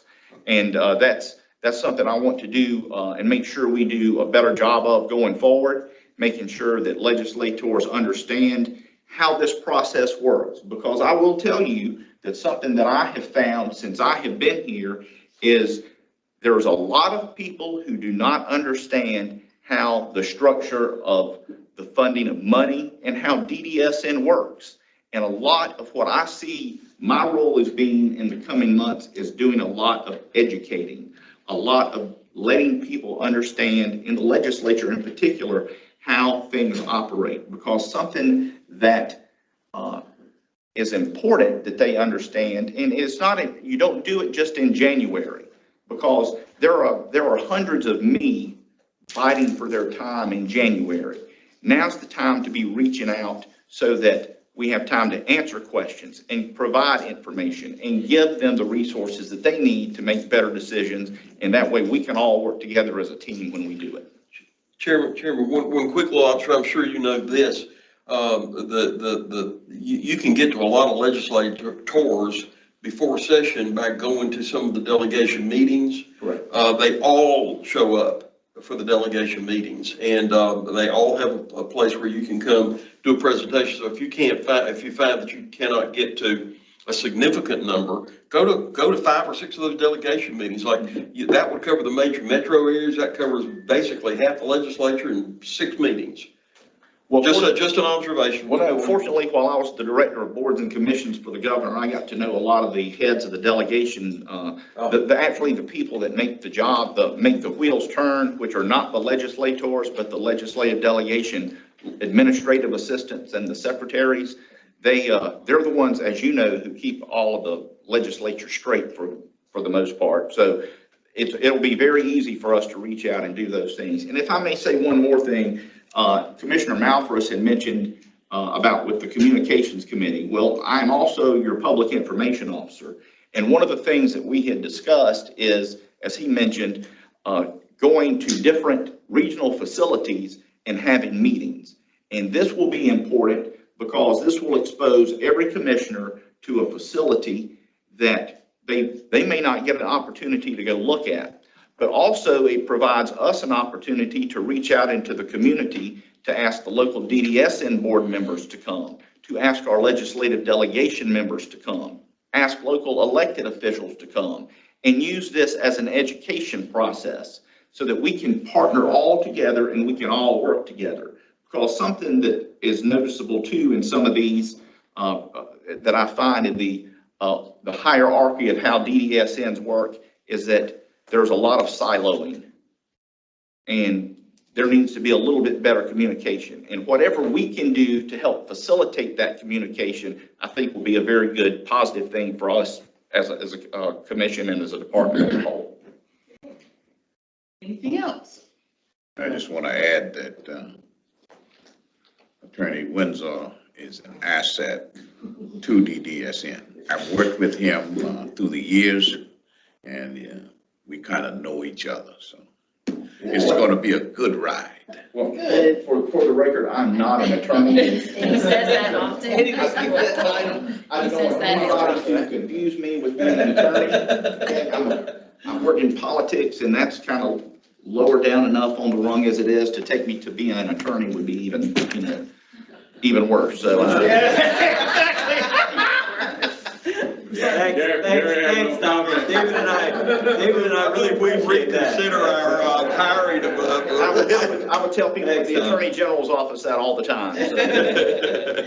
Thank you, Tommy. We appreciate the work you're doing on behalf of the commission. Let me say very quickly, Okay. that we just discovered yesterday on a little bit lighter note that the final approval we have for the committee procedures was done by the legislative committee, thanks to Tommy and Ed recently, and we are looking to approve those next month. I meant to say that during my presentation. But the last thing is, I would encourage if the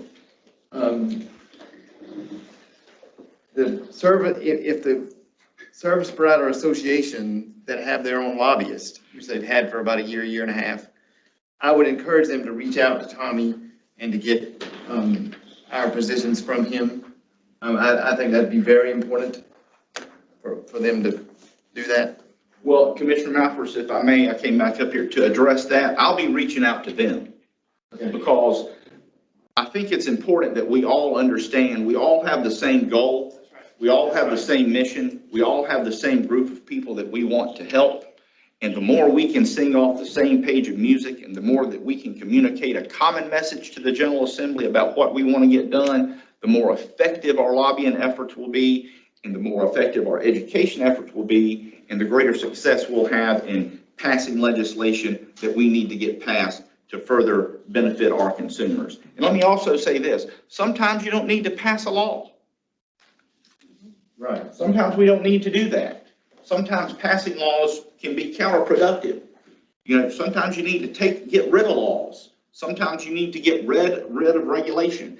And as we had the ladies from Maxabilities point out, there is a process that is a problem with onboarding new employees, and it's a background check issue and the stuff that was required from DHEC.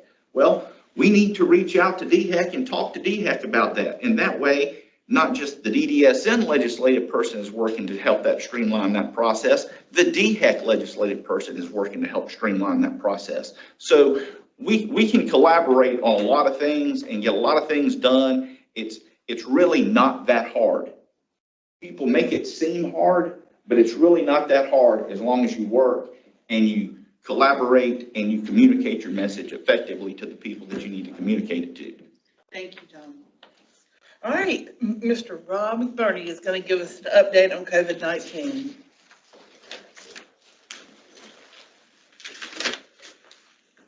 Thank you, and I just I'm going to start with, if not good news, we're not quite going to call it good news yet, but hopeful news. Cases statewide that DHEC has reported have declined slightly over the last 2 weeks. Dr. Kelly in her weekly briefing yesterday, acknowledged that and said that that is a hopeful sign.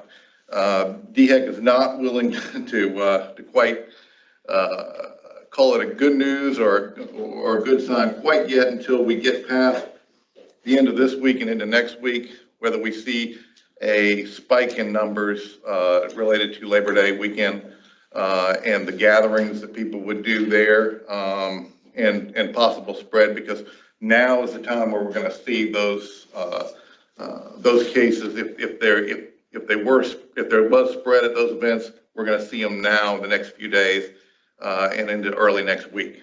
But there is a decline, and we'll just be very hopeful that will continue statewide. What about the death rate? Are you going to tell us about death rate at this point compared to last year, 6 months? Deaths have, when you see in the media, the deaths, they when they report a consistent, here is a total number of deaths that we've had for COVID, and they stress that. And the death rate for folks that have been hospitalized is about the same as what it was previously. What has affected deaths and affected the hospitalization rate, really, from past spikes to this spike, is vaccination. And you're 5 times less likely to be hospitalized. You're 5 times less likely to get COVID if you're vaccinated. You're 10 times less likely to be hospitalized, and you're 10 times less likely to die. As far as the deaths though themselves, I want to see how everything has been affected and herd immunity and all that stuff. So 5 times less likely to catch COVID. Right. You're 10 times less likely to be hospitalized. Right. What was the other? You're 10 times less likely to die. Okay. From COVID, and if you're vaccinated. So we've seen vaccinated cases. I'm going to get to some here in a minute. If you're vaccinated, it doesn't mean you can't get COVID.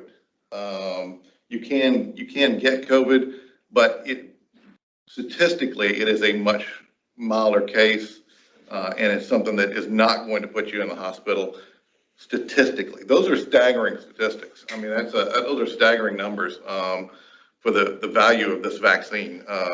It points out the strength of this vaccine, and that the vaccine has held through the Delta variant even through all the numbers, the strength of the vaccine has held. And we see it in our numbers as well. And the community cases of COVID, over the past month, we've had 53 consumer cases of COVID. A lot of those, most of those have been vaccinated cases. But again, we don't see the spread. We don't see, it hasn't gotten, it hasn't spread as rapidly through the system. And it also has not related, it hasn't resulted in hospitalizations and fatalities as to the rate. So are we seeing a decline in death rates? Yes. I'm coming back. Yes, you're seeing a. In fact, you take us back to my original question. You're seeing a slight decline in death rates, but it's. There should be like a 50% or something. But that is, again, that's the number of people who are vaccinated.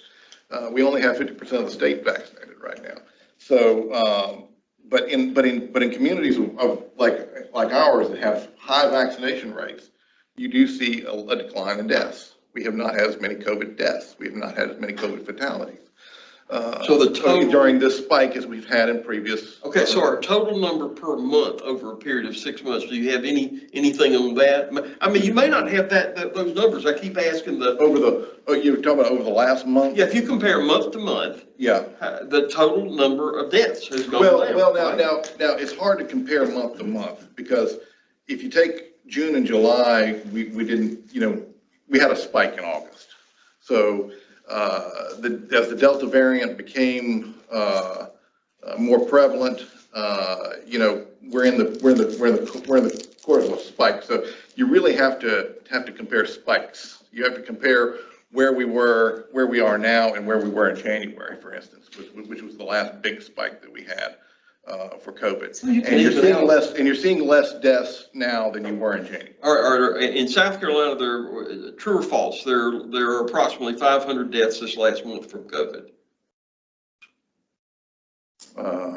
I'd have to look at the numbers on that. And then I'd want to know from a year ago, how many deaths were there in South Carolina from COVID? There may have been a spike, but you can even out. I can get that. I can get those numbers for you. That would be helpful. And of course, from our perspective, it's just not the big picture, but it's then how does that apply then to the centers and all that, and how have we been? Right. And I'm going to get to that right now in a minute. What we've seen in our network. Like I said, we've seen 53 COVID cases in the last month. We've seen 217 staff. So it's higher with staff because the vaccination rates aren't quite as high. How many with staff? 217 in the last month with staff statewide in community settings. Sorry, 53 cases in our system. Consumers. Right. And 217 staff? Right. Mm-hmm. And at the regional centers, we currently have 18 cases at the regional centers. Those are all housed at Whitten, and they're actually confined to one dorm at Whitten. And this is actually it doesn't sound like, but this is a success story really for our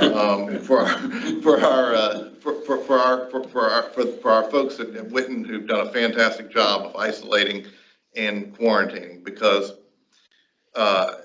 this spike at Whitten started with one unvaccinated consumer who had gotten COVID, and then a number of vaccinated folks got it from that. The spike has been contained to one dorm. It has not spread to other dorms, even though we've had other dorms on modified quarantine. But the isolation has been in one dorm, and it has not spread. And most of those 18 next week are going to come off of isolation. They're due to come off of isolation. They're doing well. We thought we might have to send one individual to the hospital, but it turned out that we didn't. Again, speaks well of the vaccination, that we haven't had to send anybody to the hospital. In previous spikes, we have had to send people to the hospital. When you see that many cases, at least one or two of them have wound up having to go to the hospital. So those are good signs. It speaks well to the strength of the vaccination. Right now, what percentage consumers do we have vaccinated and what percentage staff? 90%. 90% of consumers. So consumers are vaccinated, and we're at about 55%, which is what I reported last month, right on about that number, even though we've gotten more staff vaccinated over the last month. Staffing changes, folks who have left have knocked it back down to 55%. But again, we're still running, even at that 55% rate, we're still ahead of the rest of the state for vaccination, because the state as a whole is not quite at 50% yet on vaccination. And we continue to educate. We continue putting out new information. DHEC has put out a lot of new information. Just yesterday, they sent out some stuff that we're going to be providing to the regional centers and to the provider network that will kind of overcome some vaccine hesitancy and overcome some myths of vaccination. So we hope that will continue we're going to continue a steady strain on that as far as getting folks vaccinated and getting staff vaccinated in particular. So that's something that we're going to continue on with. The third vaccine shots. I know everybody's heard about third vaccine shots. Their third vaccine shots have been approved for immunocompromised individuals. Okay, those are folks that either have a weakened immune system naturally or because of drugs, because of medical treatments, things like that, or have weakened immune systems. So what CDC has recommended is a third vaccine shot for those. It's not a booster, it's just a third series of shots, because the idea is to bring, they need that extra protection from the vaccine, and that has been approved. Now, are we getting the consumers that want those, are we getting them for them? Yes, we're in the process. We're beginning that process right now. The guidelines for that came out earlier this week, and then so the regional centers have a list of folks that fit that category, going through the process of getting consents, things like that. But we will be doing that over the next week. Is the third shot and the booster the same thing? No, not necessarily. Dr. Kelly pointed that out. Boosters and how unnecessary that would be for those of us that have had a shot. And now you're talking about a third shot. So it's the booster and a third shot. Is Dr. Kelly pointed that out yesterday. There's a difference between a third shot and a booster. I didn't know that. We don't know what the booster is going to look like. The FDA and the CDC are still working on booster shots for the population at large. But like I said, it's something that's being looked at, but it is not something that we don't have any guidance on yet. And it is not recommended currently right now. So the third shot or the booster shot? The third shot only for immunocompromised. A third shot only for immunocompromised individuals. Now, a booster shot, whether it's whether the FDA allows it to be just a third shot, or whether they change it in some way, a half dose, whatever, that type of thing. That's something that's going to be worked out. But we don't have any guidance on that right now, so we're waiting on that. I know that there's a lot of call for that, but there is no guidance on that right now. Rob, I know that it came out the other day that the president is saying that companies over 100 or over 100 plus, and then also anyone that receives federal funding has to be 100% vaccinated. Okay. So what are what are we going to do if that happens? Because I know we're already in a staffing shortage. Right. So I want to bring this to the attention of the legislature and whoever needs to be brought to attention that can call the right people to make them understand. That is being brought to their attention right now. Okay. By the national bodies for disability networks, things like that. And not only that, but for a lot of facilities, nursing homes, everything. They're all saying that, look, it's gonna put a staffing crunch on us if we do this. It'd be a staffing crisis. Yeah, it could very well be. But let me say that is gonna come out in October. Okay, CMS is gonna put out an interim final rule in October, and there will be a comment period on it. So everybody will get they're promising that everybody will get a chance to comment on it, and there will be comments from around the country on that. But we do not know what it's gonna say yet, and we're watching that process. Well, and I want to make sure, if it's 100% compliance, is it just employees, or would the consumers also have to be at 100%?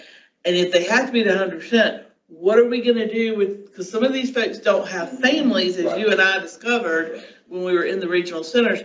What do we do with those consumers? That's all part of guidance that has to take they have to take into consideration the rights of consumers and things like that. So those are all things that we don't know of how they're going to work them in, but those are things that are being brought to their attention right now. And we're just going to have to see what they come up with in October. And then in the comment period, I imagine they will hear plenty of comments along that. Please keep us keenly abreast of that. We will.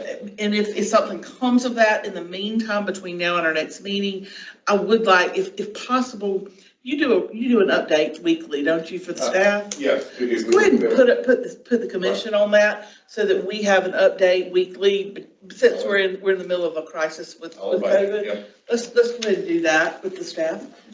Yeah, Robin? What were the numbers you said of infection rates at the regional centers? Okay, at the regional centers for the last month, this is a total of cases for the last month. 18 cases, but like I said, those 18 cases were limited to one area. So we've had some regional centers, well, the other regional centers have had no other case, no cases of COVID. Witten was the one. And there were 38 staff at the regional centers total. Were all those exposed to that one patient as well? Well, it depends on where you work, what dorm you worked in. The people who worked in that one dorm, again, that causes the quarantine, where it kicks in the isolation and the quarantine rules. We have a very our infection control policy has been very good during COVID, and the fact that this is not spread to other buildings at Witten is a tremendous testament to the staff at Witten, who have fought much more difficult spikes before, particularly last July. So they are keenly aware of the rules and how to isolate. So does that include that 18 cases? Is that including any of the CTHs?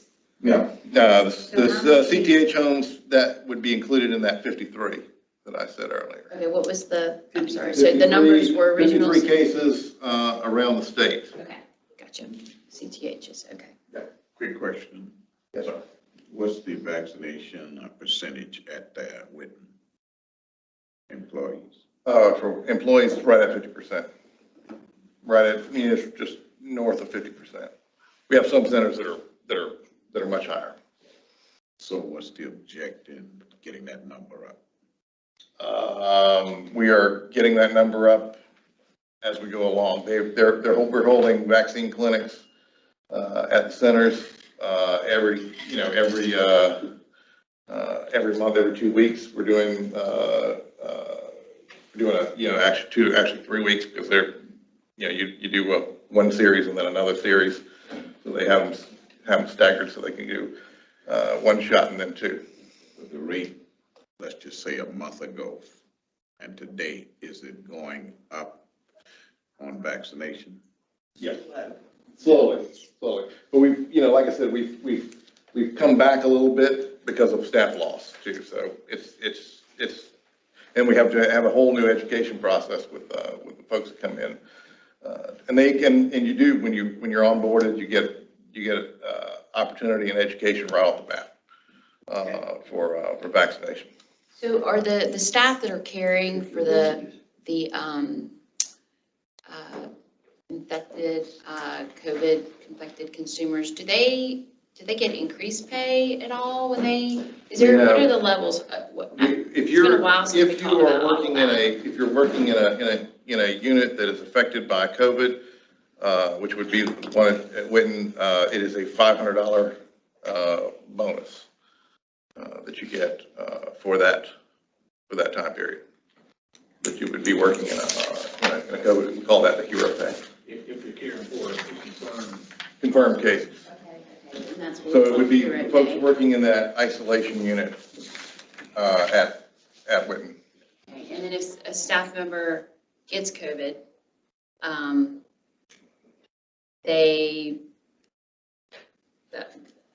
they compensated in any way because they have to go, I mean, do we have anything for people that get COVID that care for? That have to go home, that obviously. If you get Yeah, COVID, so if you get COVID, yeah, so you're not working anymore because you're at home recovering. Where you're out Yeah. there and. Is there anything that we, there's no incentive, but the employees are able to utilize leave.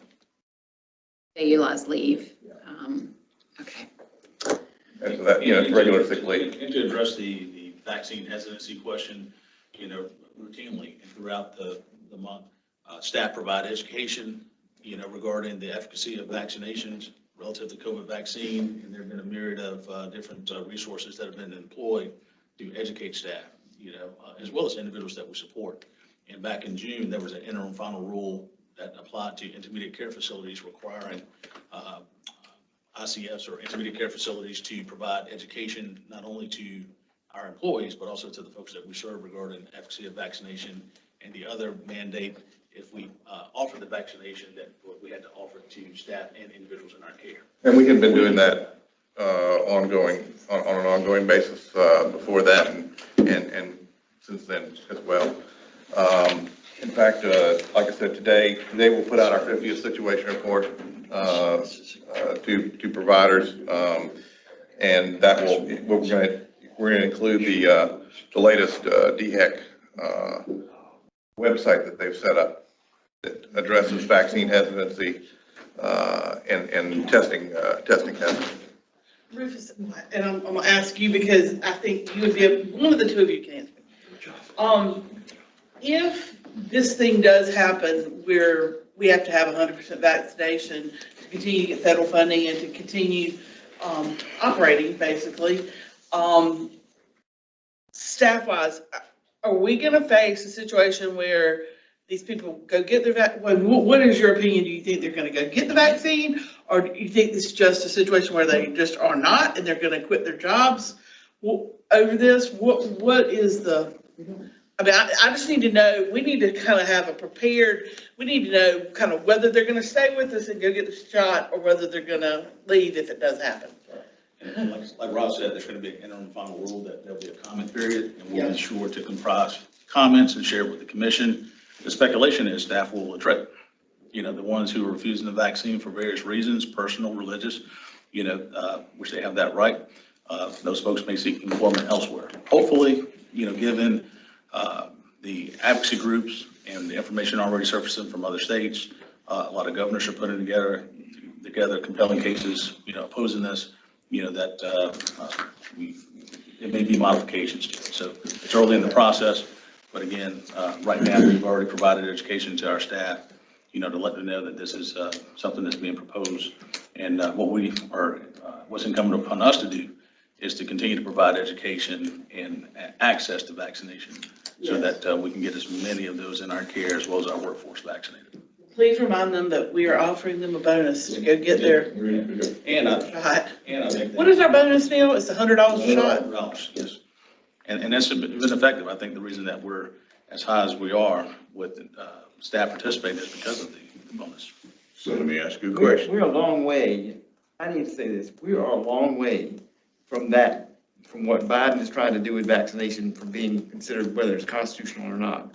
There is a lot of talk from a lot of governors, including ours, that is unconstitutional and they intend to fight it. And so I think that's a long way off as to whether we decide that it's mandated or not. I am a fully vaccinated person, and I support those that want to be vaccinated, but it also is a right that people have not to be vaccinated. It is totally and completely unconstitutional to tell somebody they have to vaccinate, in my opinion. And I think, I'm not the only one that shares that opinion. We have to worry about for staffing reasons, obviously. That's my concern. I mean, yes, I agree with Mr. Malthus on that, but. That's our only concern, and like I said, right now, we're 100% focused on education and providing access to vaccines. I don't want to make this political, but I wanted to ask you, you said $100 right now, right? So what, in your opinion, happens if that goes up to $200 with that? That would be unfair. That's not fair to those that have already been vaccinated. We don't No, that's want to just, I'm asking. Getting close to my number at that point. I'm asking on behalf of In that case, I would object. I think right now, again, the folks that, it's a matter of hesitancy, and it's incumbent upon us right now to provide all the education and resources to access vaccination. That's where our focus needs to be. Exactly. Because, my focus and on my question is, we have to, by whatever means, try to help figure out how do we get those numbers up from where they are. So. Education is the only way to do it. Some people have a religious and other hesitancies for vaccination, and that is going to exist henceforth. We have to accept that and move forward and try to get people educated, and that's all that we can do. I think that we have to look at all of the options. I think, I agree with you on that we got to look at all the options, and I've thought about that, I've seen people come in with higher, but I'll tell you this, I don't think they're as effective. I think people have made a choice. I mean, if you've made a personal choice for your safety or for your perceived safety or your perceived rights or a religious, there's really not a lot of amount of money that's going to, if $100 didn't affect you, $200 may not affect you either. And it's a point of diminishing returns. I think that what we have to do is, there are some hard cases out there. We're hitting the hard cases right now of vaccine hesitancy. People who have real preconceived notions about what the vaccines are and myths about them. And like I said, the DHEC site that Dr. Kelly pushed yesterday out is really good, overcoming a lot of those things. And it's one of, we're getting a lot better at identifying the points of vaccine hesitancy and getting past it. Here's one thing I do know. You two guys are not going to give up, and we're appreciative of that. That's correct. That's correct. Appreciate it, Rob. That was a good explanation. Very good. All right. Thank you. Thank you, guys. Thanks.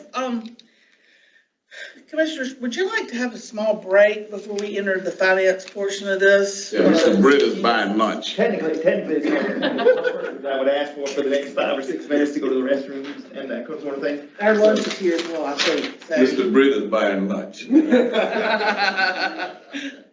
right, if y'all don't mind, let's take a point of comfort then for a few minutes, and we'll reconvene in about 10 minutes, 10, 15 minutes.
go ahead and come back into session.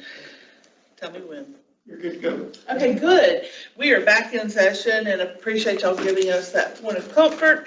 Now, we're gonna pick up with old business or new business. And we're gonna be moving to, We've got Rufus. we have one more on Rufus? Okay, impact of chronic workforce shortage by Rufus Brett is gonna pick up. Thank you. I'll be brief.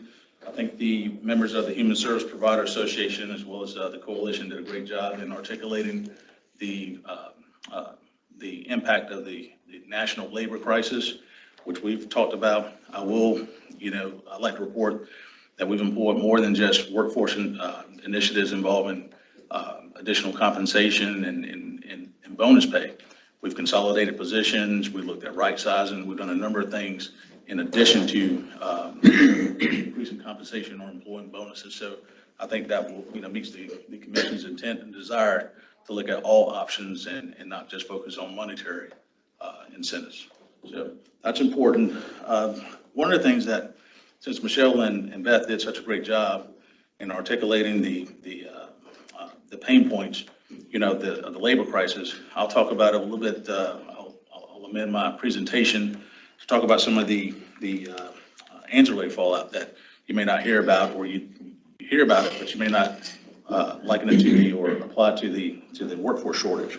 There are a number of providers that are experiencing such workforce shortages that is preventing them from filling residential vacancies. And I don't want to focus on residential, but I think that's where you may get a lot of calls, because we have a number of individuals that are in crisis. Over the past, I would say 3 to 6 months, we've seen a market spike in number of individuals that we support that are eligible for our services end up in emergency room departments, and for the, and I like to use the term abandoned, because there's always circumstances and some family attached to that, and we can never be judgmental regarding their circumstances. But these family units have deteriorated to the point that they can't manage the care. And while we have a network that's been very, very responsive in the past, providers that's incapable of responding quickly, given the workforce shortage. In fact, we have a number of providers that are really reluctant to fill vacancies because they're contemplating or initiating plans to consolidate homes, just because there's not enough labor to provide the care. So those are some of the things that are also associated with the workforce crisis that you heard about. I would like to point out some of the positives of the COVID crisis and the public health emergency. I think it's created a lot of esprit de corps amongst our provider network. We're communicating a lot more, trying to share strategies to support one another. Beth is a long-term provider of early intervention and case management. Agencies like hers have been really committed to families during this crisis. In fact, their utilization numbers kind of increased in some months, at the apex of the public health emergency, which shows their commitment to making sure that their families are connected to services, during times of crisis. And so I just want to point out the commitment of the provider network and their commitment to serving individuals in community settings and not just focus on residential. The same for day providers. It's been really tough for providers that operate facility-based services as they ramp up, opportunities to reopen. They're seeing, market decreases in the number of folks pre-COVID. And so we have a number of providers operating facility-based services that have not achieved, numbers of attendance, which equates to, loss of revenue that they saw pre-COVID. So as commissioners, I just wanted you to be mindful of the widespread impact, of the public health emergency, as well as, how it's affected all service lines, and particularly individuals that we support and their families. From a regional center standpoint, a little positive news. Our weekend enhanced pay initiative, I think it's bearing a little bit of fruit. I saw a report from HR that we had, I think, 20 plus potential applicants for weekend work. We hadn't seen numbers like that in a while. So again, that enhanced pay is attracting, a large number of folks who are interested in working with us. Again, that's just weekend work, but that's important because a chief complaint amongst our current workforce is that we're working them to the brink of exhaustion. They're working 6-7 days straight, and this at least affords a good number of our employees to work a 5-day work week, which is very important. And the goal is to continually get them to a normal work day as we continue to ramp up recruitment efforts. So those are some positives. And the last thing, throughout the crisis, I just want to champion our families that have loved ones in our care. They have been ecstatic. Those family groups, we met with multiple family groups over the last 6 weeks or so at Midland Center and Coastal, as well as Midlands, Witten, and Coastal Center. Those parent groups respectively have really been so supportive this week, and I know Commissioner Rollins is going to recognize Direct Support Professionals Week, but we met with families at Witten Center last week, and they endorsed a number of initiatives to help beautify the campus, provide some adaptive swings using resources that they've been able to accrue through their fundraising efforts, and folks who have been generous to donate money to the Witten Center. And, one of the things that we used to do years ago is have kind of a Christmas lights extravaganza at Witten Center. And over the years, it's just, died down. And so one of the commitments that we made is to reconstitute that this year. And the parents group at Witten Center made a sizable contribution to help restore some of the lights that have been damaged and replace, some of the decorations so that this coming holiday season, Witten Center will shine in more ways than one. So just want to applaud the parents groups. Again, we've met on Sundays, we've met on evenings and during the day, and they have been so supportive, not only at the height of the pandemic when they couldn't visit their loved ones, but now that they can visit.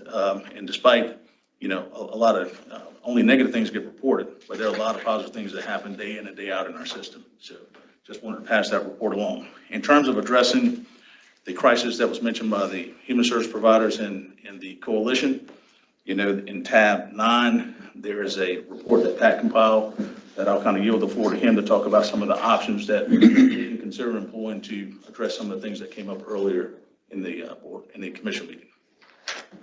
All right, so the parents groups that are active, you said are Witten Center, Coastal Center, and the other one? Midlands, Coastal, and Witten. Okay. Yeah, and we're scheduling one for PD Center. We have a new facility administrator, as well as an interim facility administrator for Saliba Center. So we're going to reconstitute those family groups as well, so that we have all 5 centers that have active and engaged families and stakeholders with loved ones in centers. One quick, that is something we should, to me, sorry, go ahead, Dave. Okay. I was just gonna say, that is something to me that we should consider, maybe not at this meeting, because I don't like to bring things up off of stuff, but we should consider possibly matching the amount of money that those people raise in a year's time. I don't disagree. In order to double what they have to be able to increase the lights and things of that nature. That's an example of what I was talking about in our communications committee.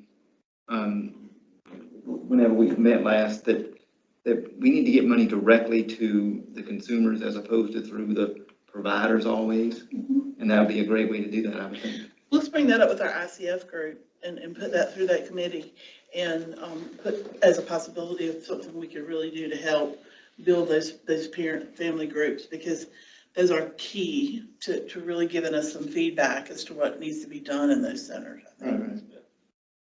Okay, we'll add that to the agenda for. Thank you. They've been real champions. All right, All Pat. right, Pat Malley is going to talk with us. And our first item on the agenda is the financial options to assist in mitigating staff shortages. I think there's some pressure that lunch is waiting outside the door and I'm speaking, so. First new business is financial options to assist in mitigating staffing shortages. You've heard from Rufus and the associations as to the situation. I'm just going to give you an update on what financial activities are in the queue so that you can see what's going on and what is about to go on. And we do have one option that we can decide today if we want to add additional support to the fight. If you go to tab 9, there's a memo there, right down to what the current state is. We just got a $10 million 3.9% rate increase for daily residential habilitation. That equates to $800,000 a month into the provider network, and that is retroactive July 1st. those payments will show up in October, and we'll make a retroactive payment back to July 1st. So there's some resources contributing to the system. We got if you turn to page 2, we got a rate increase from HHS on September 1st for respite. It's a $7 million increase, which puts approximately $600,000 into the system per month. And that is retroactive to July 1st, so we're making retroactive payments to the system of $1.2 million. Both of those were fiscal year 22 appropriations that HHS has really stepped on it to get the rate increases approved and retroactive July 1st, so we appreciate that. Now we have funds authorized, but we're awaiting approval. Obviously, we talked about the FMAP. I was told on Wednesday that the FMAP information, there's been questions from CMS to HHS, South Carolina HHS, for some additional information on the statewide plan. It was provided to CMS. Their best estimate is it will start by the end of the month. Again, that's just a guesstimation, but I do believe there's national pressure coming to bear to get that program going. And I'll follow up with what Commissioner Blackwood said at our meeting, our first meeting. One of the priority matters we took under consideration was to look at the budget items that we can immediately disperse upon approval. And they're budget items 1, 2, and 3, and I'll talk about that in a minute. But they total about $9.57 million that we're trying to get some decisions today from the commission so that when we do get approval, we can then go into the disbursement phase and put that money to the providers in a very short amount of time. And I think that would give them a good short-term surge to address some of their concerns from the 10% FMAP funds. Number four is money that is going to come to the system. It was in the fiscal year 22 budget. It has not been executed yet. The fiscal 22 budget has our provider network receiving a 2.5% COLA. The logistics for that is we wait for the funds to come from the Executive Budget Office, which should be forthcoming shortly. We have rates over at HHS, and they have to make incremental increases in 7 rates so that those funds then turn into increased rates that all add up to 2.5% COLA. And when that finally gets executed, it will be hopefully retroactive, most of the rates back to July 1st, not all. Only the waiver rates get retroactive, the ICF rates do not. And traditionally, we just have eaten that out of our base, which is the appropriate thing to do. And it will total $7.2 million in the system, annualized, or $600,000 a month. And an option that we have in front of us is DDSN has historically, when we are 100% bands, we would get approval, we would put the money in the bands, and then we would chase the rate later. And I don't think we were as good as we could have been at chasing these rates. But at the same time, there was a whole different way of cost settle, and we ended up getting our money one way or another. 2 years ago, we had the same situation. Money was tight. We elected not to advance the funds. We basically waited until we got the rates, which was November, December, January. I would recommend, given our current cash reserves, that an option we should consider is to advance the funds so that we can start paying our provider network now.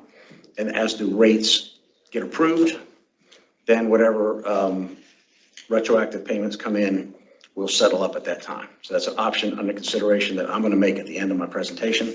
I'll give you a few minutes to think about it. There's another fiscal year 22 appropriation that we have to address.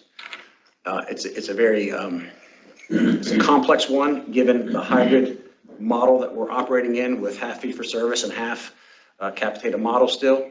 Is the General Assembly has authorized us, required us to pay the retirement component and the health insurance increase to our provider network for personnel in the state system, which is about 50 to 60% of the people in our system, which means 45% are not going to get that benefit. Traditionally, what DDSN has done is whatever the difference was, in order to be fair across the board, we would bring state funds to bear and push it all into the bands. We're not going to decide that today.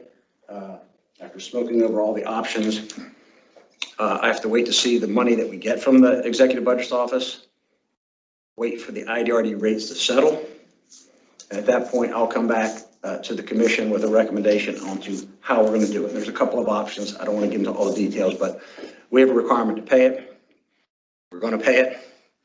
I just want to be very careful on how we do it because we're in this unusual year where we're expecting on January 1st, at least I'm expecting some sizable rates for day and residential services. And I have to factor that increase into how we make all this happen. So if you give me until next commission meeting to come up with a plan on how to do that, we'll probably end up making some sort of lump sum payments to all or part of our provider network, certainly the ones that are required. And I think it's only fair to make it across the board, but there's some more math to go, so bear with me on that particular item. And that's a percent for retirement and a much lesser number for health insurance increase. That'd be $1 to $2 million. The last and most significant financial card on the table is the IDRD waiver renewal. If you go to the last page, page 3, again, I can't give HHS enough credit for what they've done to speed this along.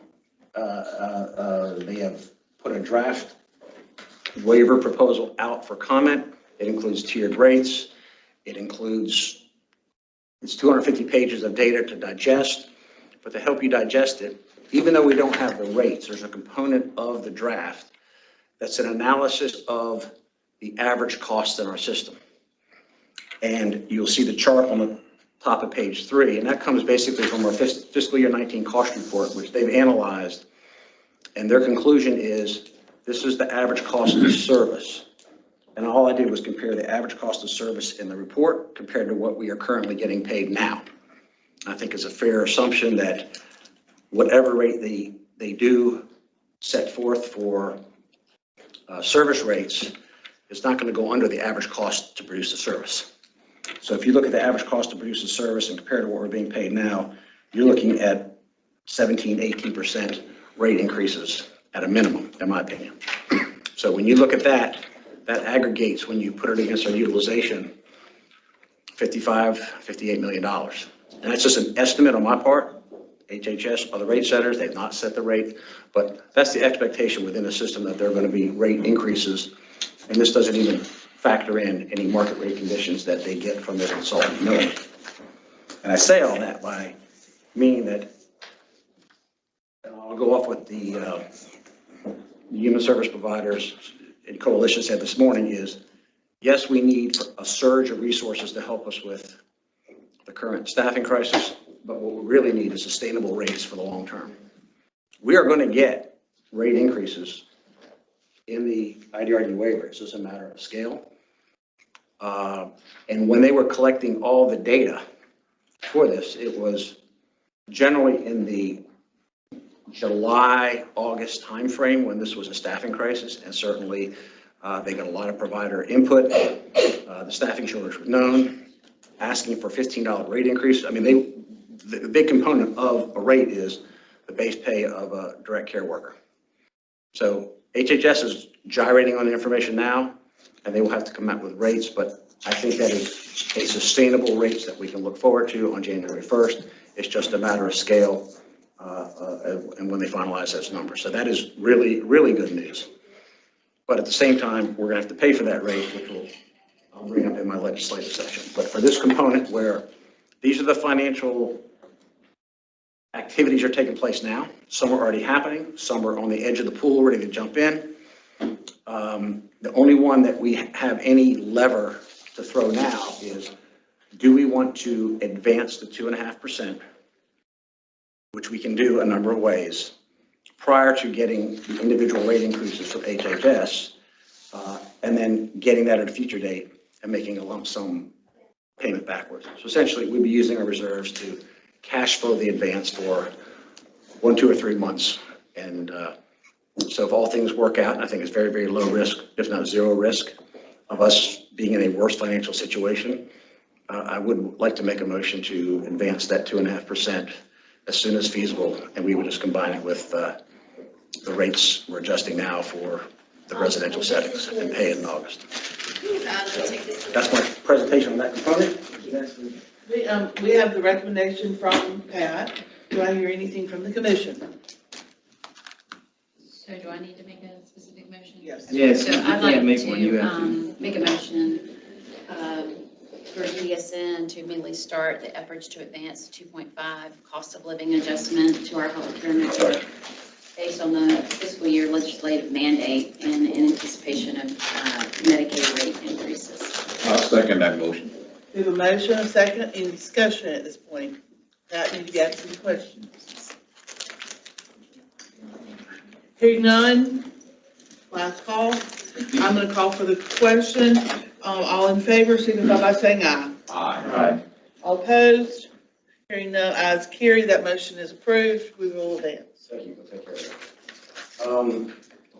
that. The next item on the agenda is the fiscal year 21 accountability report. I'll make this brief. Every year, every agency provides an accountability report for the prior fiscal year to the department administration, and they put it up on their webpage, and it becomes a part of the legislative budget process so they can see what you did in the prior fiscal year.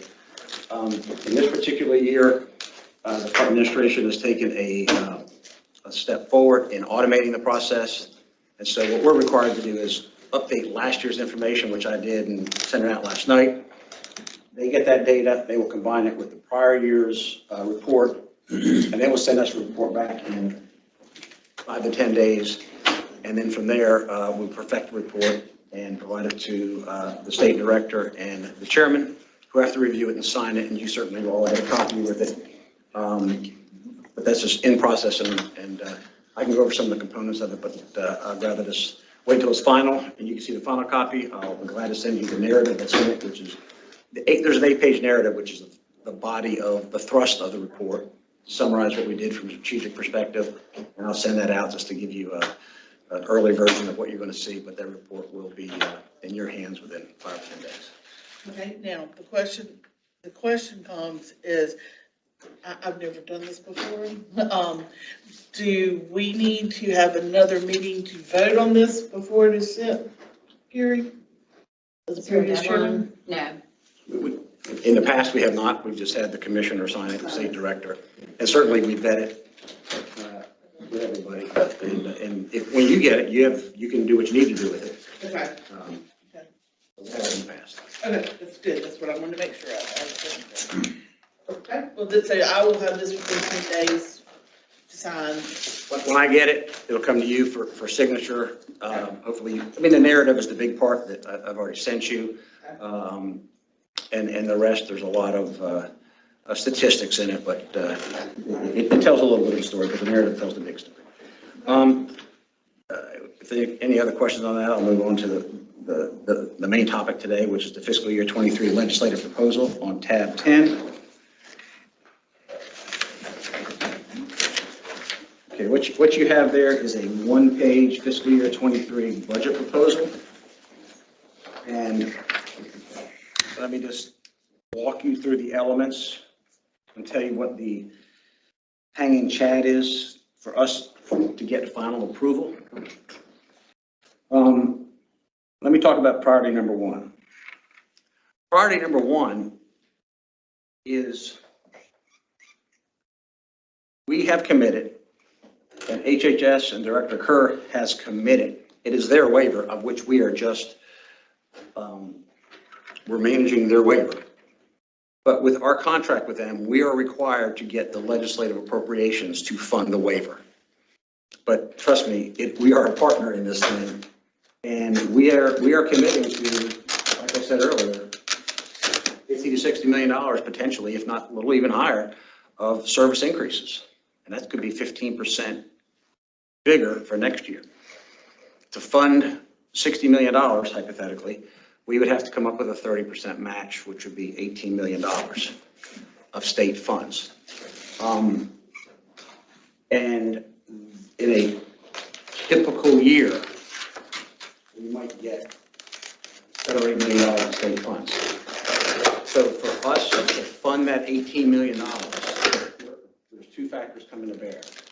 The one factor is our very fortuitous situation with the FMAP funds that we have in reserves. They're going to be needed as a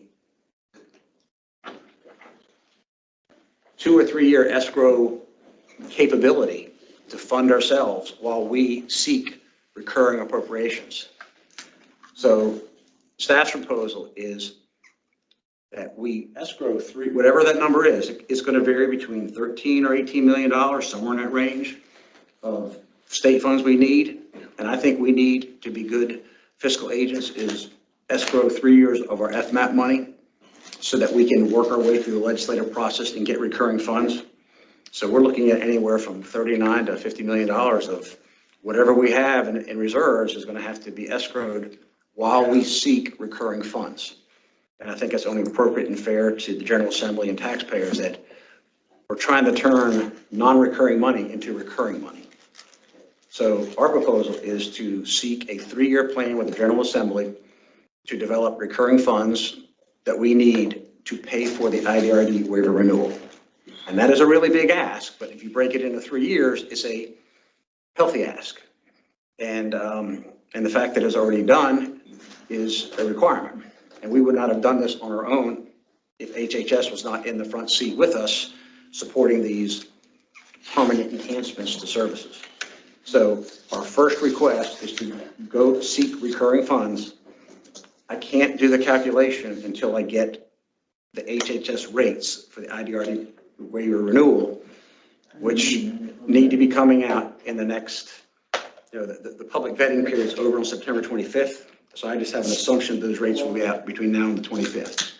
And once they do, it'll take us an hour to convert those rates using estimated utilization to come up with a number that we need to seek from the General Assembly. So I say all that by saying that priority number 1, you see the yellow marks that we have to highlight. We can add them after we get the IDRD waiver rates, but I don't have the rates today, so I really can't add them.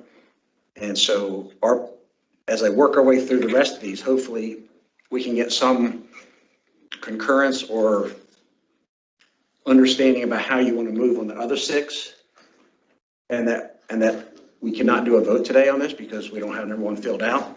I have a better than 50-50 chance that we're going to have rates in the next, certainly before the 24th when there's a deadline here. So I'm hoping to have rates converted to a state fund base increase, and then we'll probably have to have a telephonic meeting before the 24th to get your approval for us to submit it to the Executive Budget Office. So that's the complexity of the fiscal year 23 budget submission. We do have to submit on the 24th. If we're in a position where we don't have rates or we need more time, I can send a written request to the Executive Budget Office asking for 3 or 4 or 5 days for a specific reason. And I think in this case, it is a very specific reason to hold up the initial request. So let me go through 2 through 7, then we can talk at the end about anything about this you want. Our second priority is new waiver slots to address the waiting list. As you can see there, we have 14,400 people, individuals on our waiting list. And our waiting list times are probably at the all-time high, 5.4 years for IDRD, 3.6 for community support, and 0.4 years for HASKI. And we haven't had HASKI waiting list in many, many years. Based on the calculations of the waiver division, they believe if we had 300 IDRD waiver slots and 60 HASKI slots for fiscal year 23, that what we have now plus that will allow us to continue putting waiver slots into circulation without a disruption of service. Number 3 is early intervention. Early intervention has increased, as you can see there, in the last 4 years. As HHS has a very robust BabyNet program, the children in the BabyNet program, when they age out at 3, we're the next stop to have capabilities for providing service to the developmentally disabled. And we do provide those services, and it's just an increasing service. And you can see right there We're expecting a 17% increase this year. We had a 17% increase last year. Even in the midst of COVID, units went up by 17%. So that is the robustness of this program. We're asking for funds. We've not had funds in the last 4 years, but I think we have to ask for it because at some point, wherever our reserves are now, they're going to normalize, and we are funding this program out of our base, and it's a much needed program, so I think we have to continue asking for it. Number 4 is appropriation transfer from HHS for our first fill slots. I think we've talked about this in the past. This used to be an interagency transfer. They now run this through the appropriation process, and essentially that $800,000 is HHS giving us base funds to pay the Medicaid state plan funds for new entrants in the waiver. So if you come into the waiver, we fund your waiver services. They increase our base so that we can pay for hospitalization, emergency rooms, broken arms, traditional state Medicaid plan needs. Number 5, this is the 3rd year of Greenwood Genetics, $10 million program for the Genomic Medicine Initiative. And they're asking for $2 million of non-recurring state funds. They've received $4 million to date. Number 6 is also for Greenwood Genetics. They're asking for a $500,000 increase in their base. They asked for this last year at $750,000. They did not get it. Now they're asking for $500,000. And this is basically to add money to their base funding that they had a decrease in revenue from us because we went through all the contracts and we were paying them approximately $3.5 million of Medicaid match when there was no match. It was just coming out of our base. So once we reorganized those contracts and got them correctly matched to Medicaid, they lost $3.5 million of revenue. It's no fault of our own. We were just actually executing as designed correctly. And they understood that, but they are due asking for a $500,000 base increase. And lastly is a non-recurring request of $140,000. And I think it's a small amount of money, but I think it sends, it's a recognition of what we have to do going forward, which is, people in our regional centers have to have access to community placement, and they do. Rufus does a great job. He has a list. People get on the list, we place them in the community. He advocates for the people to go to the community. But at the end of the day, our providers have to voluntarily accept individuals from the regional centers who can be more difficult, and so they're harder to place. And we just have to accelerate that process, given what we went through with direct care shortage at regional centers. We are not cutting regional centers. We just have to open access so that they will naturally attrit to lower levels, because there are people in the regional centers that want to get to the community, and we want to open that aperture as wide as possible. So what we're asking the General Assembly for is $140,000 of state funds, just so that we can set up 4 homes for individuals to go to the community. And from a financial perspective, we do not need funds for their placement because money follows the person. They're in the regional centers right now. They have state funds paying for their services. If they go to the community, those funds will follow. The fiscal reality is when you have people leave a regional center, there's a lot of overhead for a regional center. And when you take a center that's serving 150 people and 10 people leave, you can rest assured that the overhead for those 10 people is still there at the center. And the money follows the person. But the money follows the person. So there will be some deficits at the regional center. And I think the way we address that is we really have to maintain a carry forward cash balance of $20 to $23 million. Not that we want to hoard reserves. We need those reserves to handle the inherent Medicaid fluctuations that just keep on washing over us. If HHS raises a rate, it affects us because we get services from their providers. And when it comes to the regional centers, the way the system works, we're a cost-based system. If we invested $5 more million in a regional center, which we may have to do if these individuals move out, not $5 million, but $2 or $3 million, because we will be losing revenue we'll be losing revenue, but not as much cost, we will have a deficit in the regional centers. But the way cost reports work is if we do our cost report, we turn our cost report into HHS, and we run deficits, they increase the rate. But you got to spend before you get your rate increase. And we've always been in a cycle of, well, we can't do that. Well, it propels you to consider closing one of the centers. That is. Happened in Virginia. I think we all have to recognize that the state did a fabulous job at depopulating the regional centers for a period of time. Rufus, is that true? Fabulous job. And then we kind of hit that 700, and it hadn't moved in many, many years. And nobody is being held hostage at the regional centers.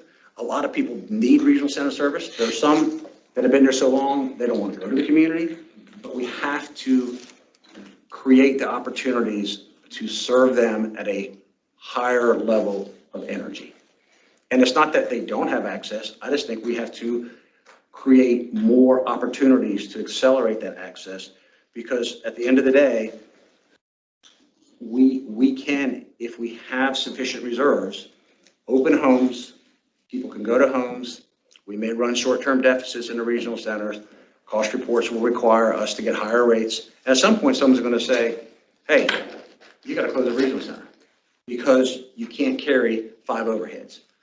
Especially if it's artificial, Chairman. But I am not here to suggest we're closing regional centers. All I'm saying is I'm here to suggest we got to open the aperture as wide as we can stretch it within our financial means to create that avenue. And if that does take off to the extent, and also staffing is going to drive us. You know, Rufus, when we started COVID, we had 654 people in the regional centers. Now we have 607. It's not that there's not a need. We can't add because we don't have staff to serve. And I think that is a canary in the mine, in the coal mine, where staffing direct support is going to be.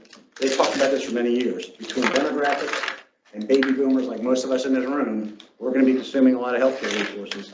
That having that labor pool to help us is a decreasing commodity, and that we need to be better situated to serve people in the community where it's difficult to. I think it's staff. The community has the same difficulty as us as staffing. I just think when you have to have 800 staff in Whitten come to one building, it's a lot harder than if you displace those people in the community, where you might have a greater chance of attracting staff, maybe not so much in the metropolitan areas, but in areas that are a little less costly, that these jobs will be valued.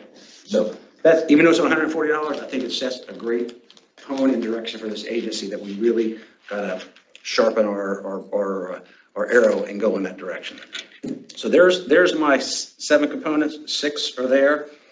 And the first one is we have to wait. So I'll just open it for discussions and go from there. I have Lucas here help me put it together.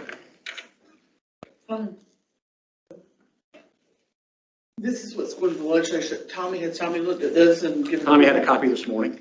Okay. We don't have to turn it in until the 24th. Okay. You do have to prove it before we put it in the 24th. We don't have to prove it today because we're waiting for number 1. So we do have time to smoke it over. And when we can reconvene, we can add to it, subtract to it between now and that time. Actually, I'm glad this happened because it gives you a chance to process it, absorb it, maybe get feedback from some other people out there. But when I do look at the list, if you take what I totaled right here, 6 million state funds, 11 million total. If you add a conservative estimation of what we could get in the IDRD waiver, we'd be asking for another 4 or 5 million in state funds, and then just add the 70% match to it. And that's only if we ask for a third of what we need. If they were going to give us everything we need, it would be $15 more million of cost and $50 million total. So it's a big number that's coming in the IDRD waiver renewal. I would not talk about it publicly unless it's obvious on its face. And we have full support of HHS that we are going to do something bold. And I I thank the commission and I thank HHS for doing this. And I think it's just a lot of good things came together at the same time for us. We've had a lot of bad luck in the last 4 years for resources wise, and now we're in a very good position. And so the extra FMAP is being leveraged into a system need to move us forward. And that's it. That's all I have for that. Let's have some questions. Are we receiving this just as information then today? Information, knowing that I have to complete it, and then we have to have a telephone meeting to approve whatever we turn into the executive budget office on the 24th, or I have to get an extension on from. Maybe if we have received this as information. Can I ask a couple questions? Oh, yeah, I'm sorry. Go ahead. Or just one observation. Okay, this is essentially, for lack of a better word, on the sales part of things. Because I think the list is really, really good, Pat. I think it's all put together. The first is on number 2. The question we're going to get from the legislature, Rufus is probably going to pull you into. If I give you this money for 300 more slots, how quickly do those slots get spun up? And I think we need to be very careful about this because we just heard about how we're actually seeing out there, some people reducing capacity because of the related staffing issue. So, that's going to be the number one selling issue. We need to be able to say, if you give us this money, we get people in these slots in X period of time. That needs to be pretty quick. That's 100%. Yeah. I mean, so that's just an observation from having asked for those slots in the past, what that question's going to be. And when you look at an issue like that, there is not complete certainty around that. We just started a new process. And the expectation is that people will get in 60 days. And Lori is going to ride that process. And part of our accountability report is we have to establish metrics to come back to you literally every month to show where we're at. Because if we can't fix that wheel, everything else backs up. And that's what happened. This happened for many years. We got to get that open, no matter what the cost, no matter how many people it takes. We got to get that open because we can't get appropriated funds unless we can answer the question, can you put it on the street in the year I give it to you? Right. So that's number one. And number 2 hanging chad in this whole thing is while we're in COVID and we have this Appendix K exception with CMS and HHS, we can't release anybody. We basically, no one can leave the waiver. Even if they stop getting services, we don't take their waiver slot. There's a lot of empty waiver slots in the system. And we know when Appendix K ends that we're going to free up slots. The question is how many? And, Lori thinks it's a lot more than I do. And trust me, I would go with her 100% of the time. There's going to be a lot of slots that we're going to have available to us in addition to the 500 we have now. So one of the things that we may face when January comes and Appendix K may end, we may end up with all these slots. We'll have 6 months worth of work. We'll know by January whether we can actually execute these, so we might have to modify. But that's our best estimate of being able to absorb what's in the system and create the speed we need to execute it. But if we don't answer both those questions, we can't ask for it because we've been criticized in the past of getting funds and not being able to put it to work the same year. And we shouldn't do it. That's disservice. And it's always been a question of capacity. Unfortunately, when we snap our fingers, it doesn't mean that we have that many more houses, providers, staff. That there's a spin up issue there too. And I think it's even harder with the staffing issues that we've got, because if you can't staff a place, you can't open a place. You can't provide that additional stuff. So the residential services is a finite number. We have that quarantined off, if you will. So all these are at-home services, but even at-home services, if all of a sudden that picks up, are there enough PCAs or enough rest providers, are there enough services out there? And people would argue, providers would argue there's not enough services. Why are you adding more people to the array? So I think it is a combination of raising rates and adding people, all of which has cost. And at the same time, if we don't get some efficiencies out of the system, we are going to be in a jam. And part of going to fee-for-service is to drive some of those efficiencies that the capitated model did not give us. And the migration to fee-for-service will encourage some providers that may not deliver a service today to deliver it tomorrow. And then It should encourage a lot of people who have not been providing service for water endurance. Well, that's part of the point of fee for service, which we've been talking about for years. It gives incentive that they do not have now.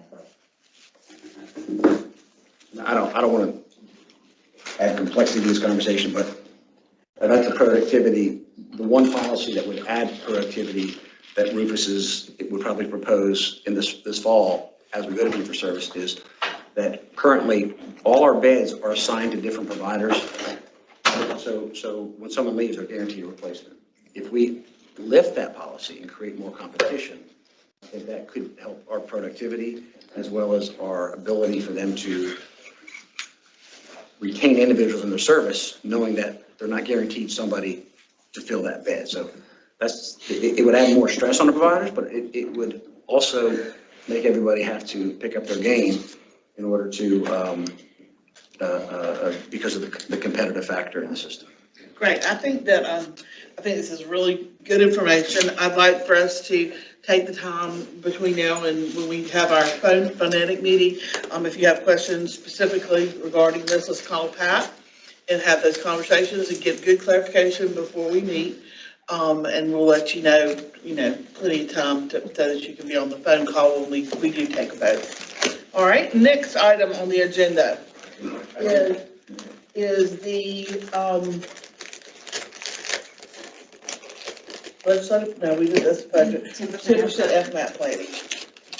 This is a very specific issue that we're going to request a vote on. Okay. As I said earlier, budget item 1 is $1 million of gap money.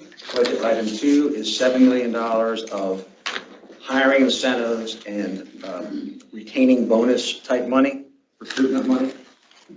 And budget item number 3 is $7 of state funds for at-home day unit to stimulate and help providers recover from COVID-19.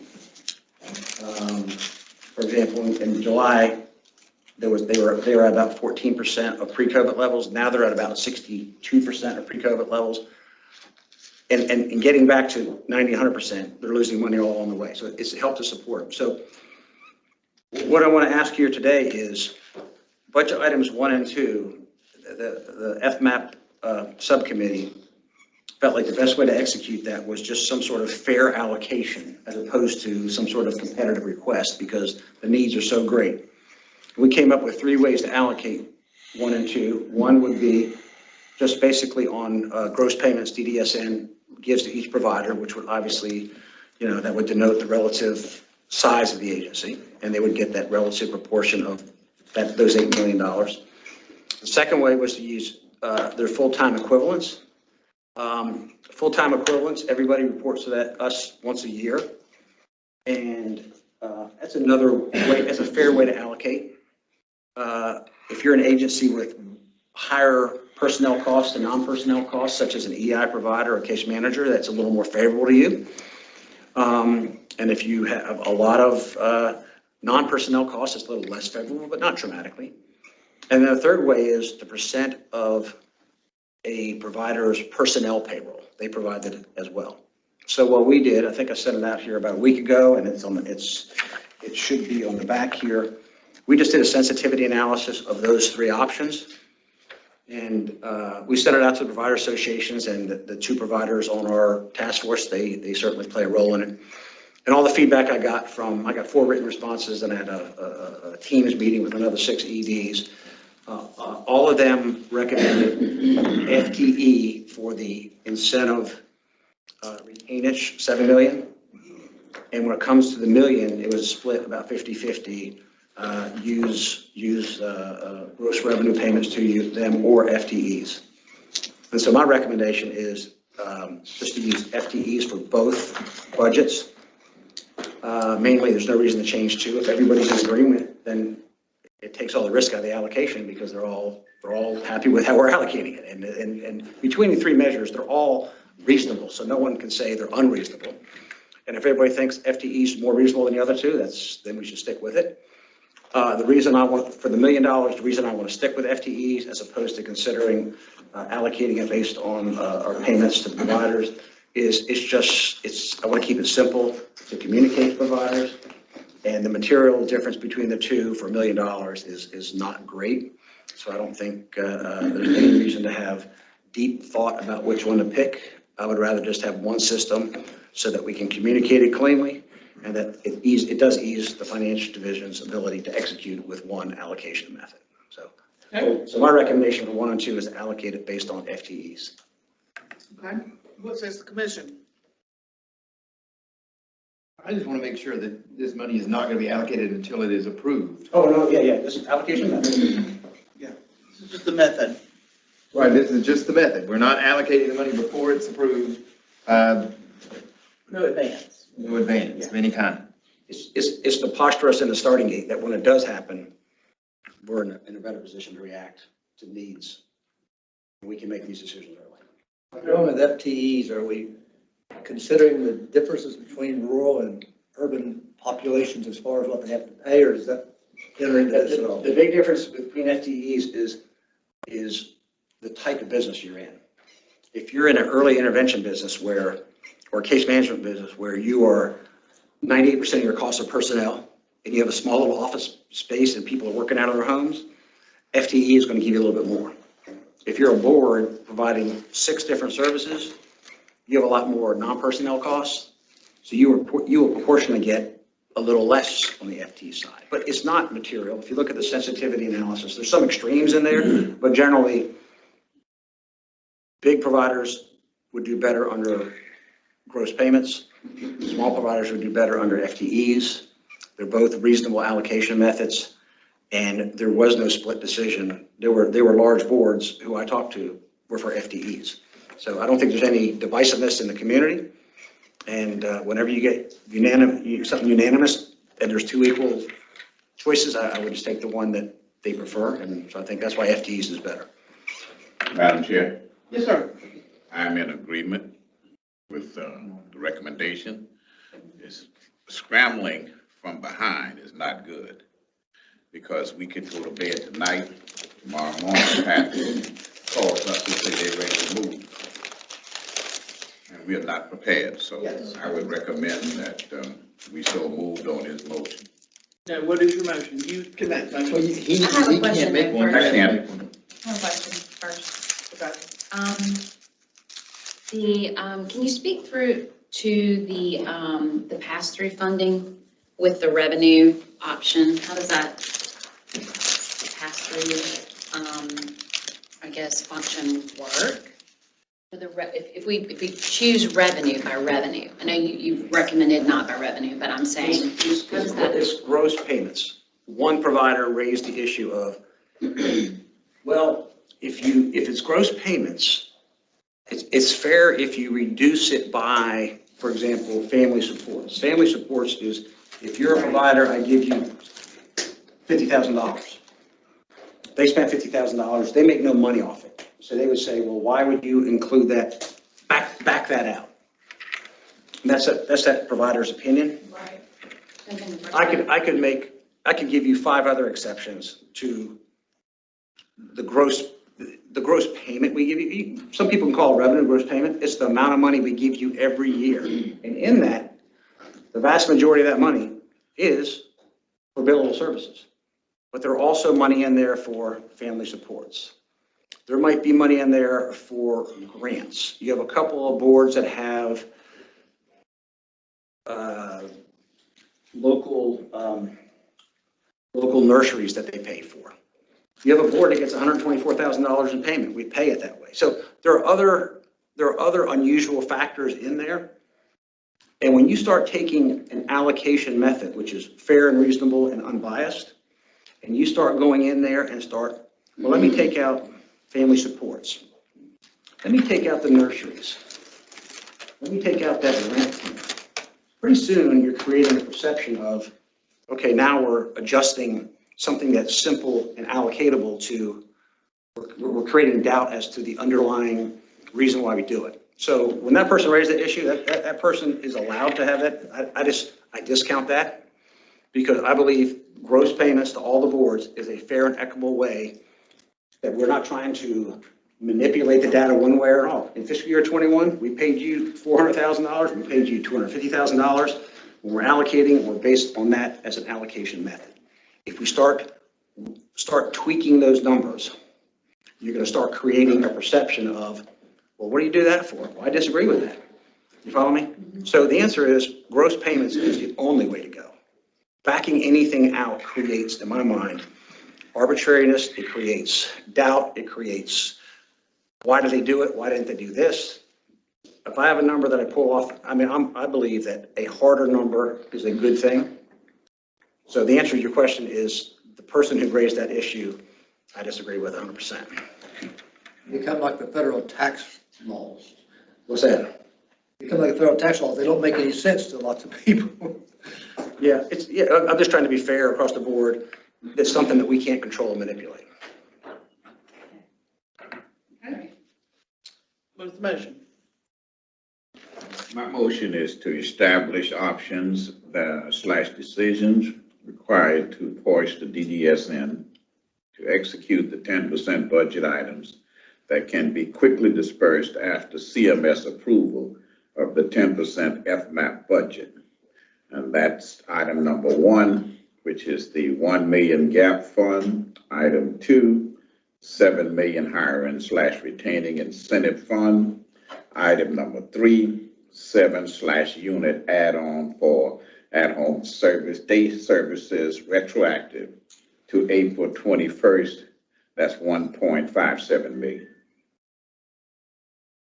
With the FTE option for the first two, Yes, right? yes. State for the record what FTD is. Full-time employee. Thank you.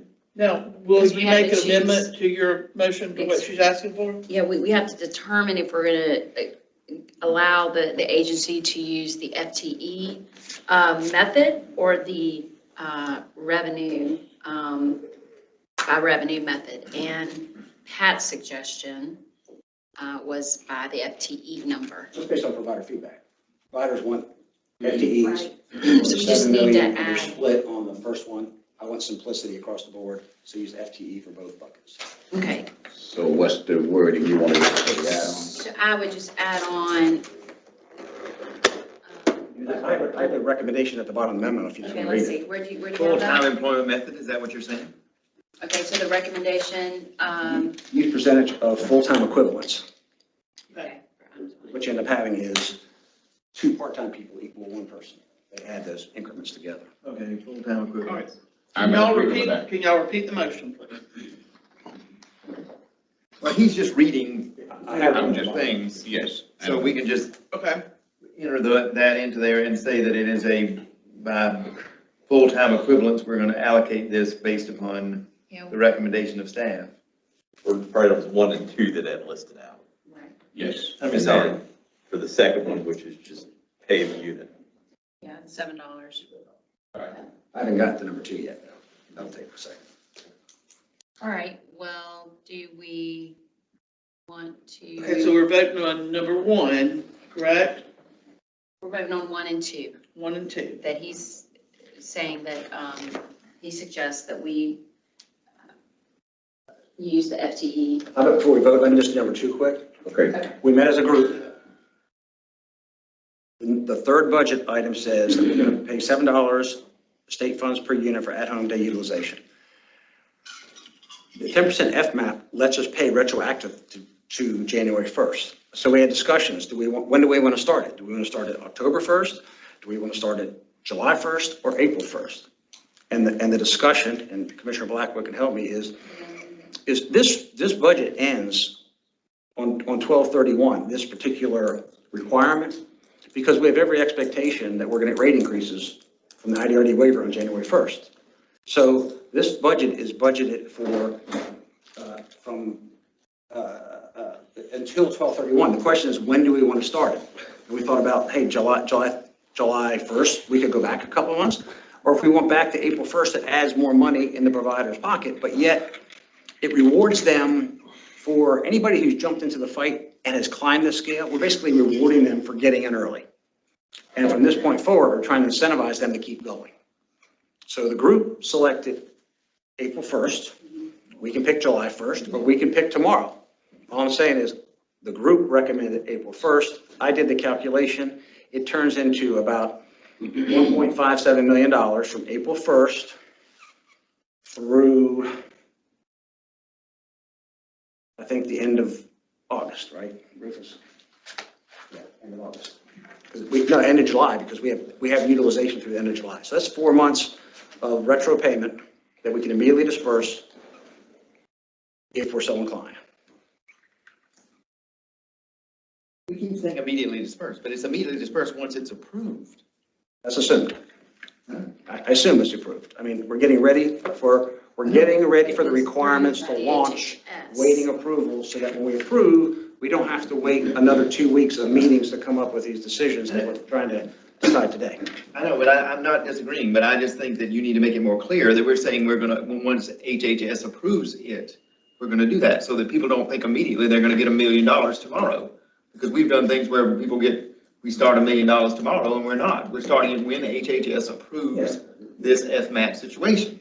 I agree. It's very important to put in the minutes and to be for everybody at this table to understand what we're doing here.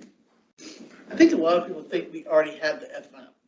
We do have the first part of it. We have But the we don't have- 6.2, Yeah, but we don't have the 10%. We don't have the measure. Yeah. That's right. This is the Biden plan that passed with no Republican support. So it is a plan that passed before and it's just about to be allocated, but it hadn't been allocated yet. I agree 100%. I think that's the confusion. I think a lot of the providers think we have the FMAP money, but we don't have that FMAP money. Not the 10%, we have Not the the 6.2. 10%. You That's do right, have the yeah, 6.2. And the 6.2 Which has is been why spent we on have other a, things. we're not in the red, okay. So I'm in agreement with the $7 up to April. We felt like that April was just a good month to pick because it The law went into effect April 1st.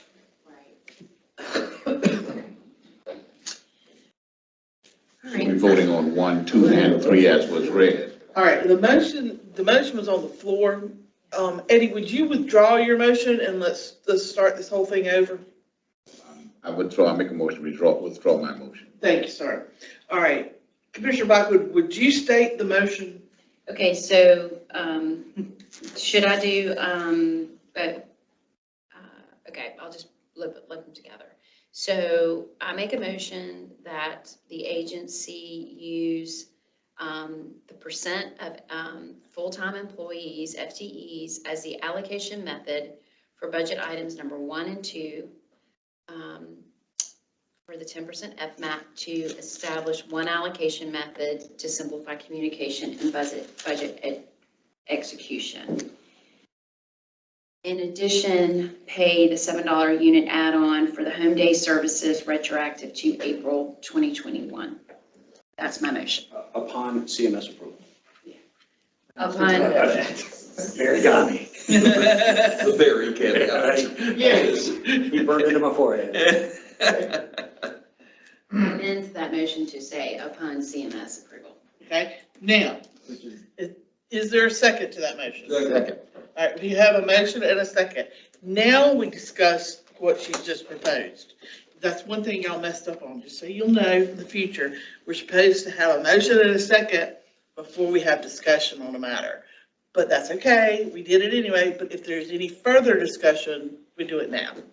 Right, we can have discussion before and after. Yeah, I think that's Can you? technically, yeah, on a motion, that's when you should discuss the motion before it's been seconded. Gotcha. But you can have discussion before you On make the the issue. motion. Yeah. Okay, good.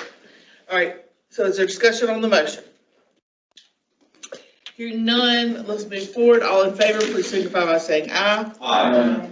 Opposed, nay. Hearing none, the ayes carry, that motion is approved. Okay, the next item. Yes. Next item is financial update from Pat. 30 seconds. You look at our spending plan versus actual expenditures. Is there one item on here really? When you have cash expenditures to date, plus we add in the HHS monthly wash expenditures I described last month, basically, what we're doing is when we pay the 30% match, we're taking that 70%, bringing it forward, because now we have an apples to apples comparison to our spending plan. And when you compare that, we are 83.67% through the year. And percent of total spending plan remaining is 84%, so we're a little bit under budget. And I think we're right on track with our spending plan. Okay. Do we want to approve that or just receive it as information? We typically have approved it. Have. Yes. Motion to approve? Motion to approve as Second. presented. Second. We have a motion and a second. All in favor, please signify by saying aye. Right.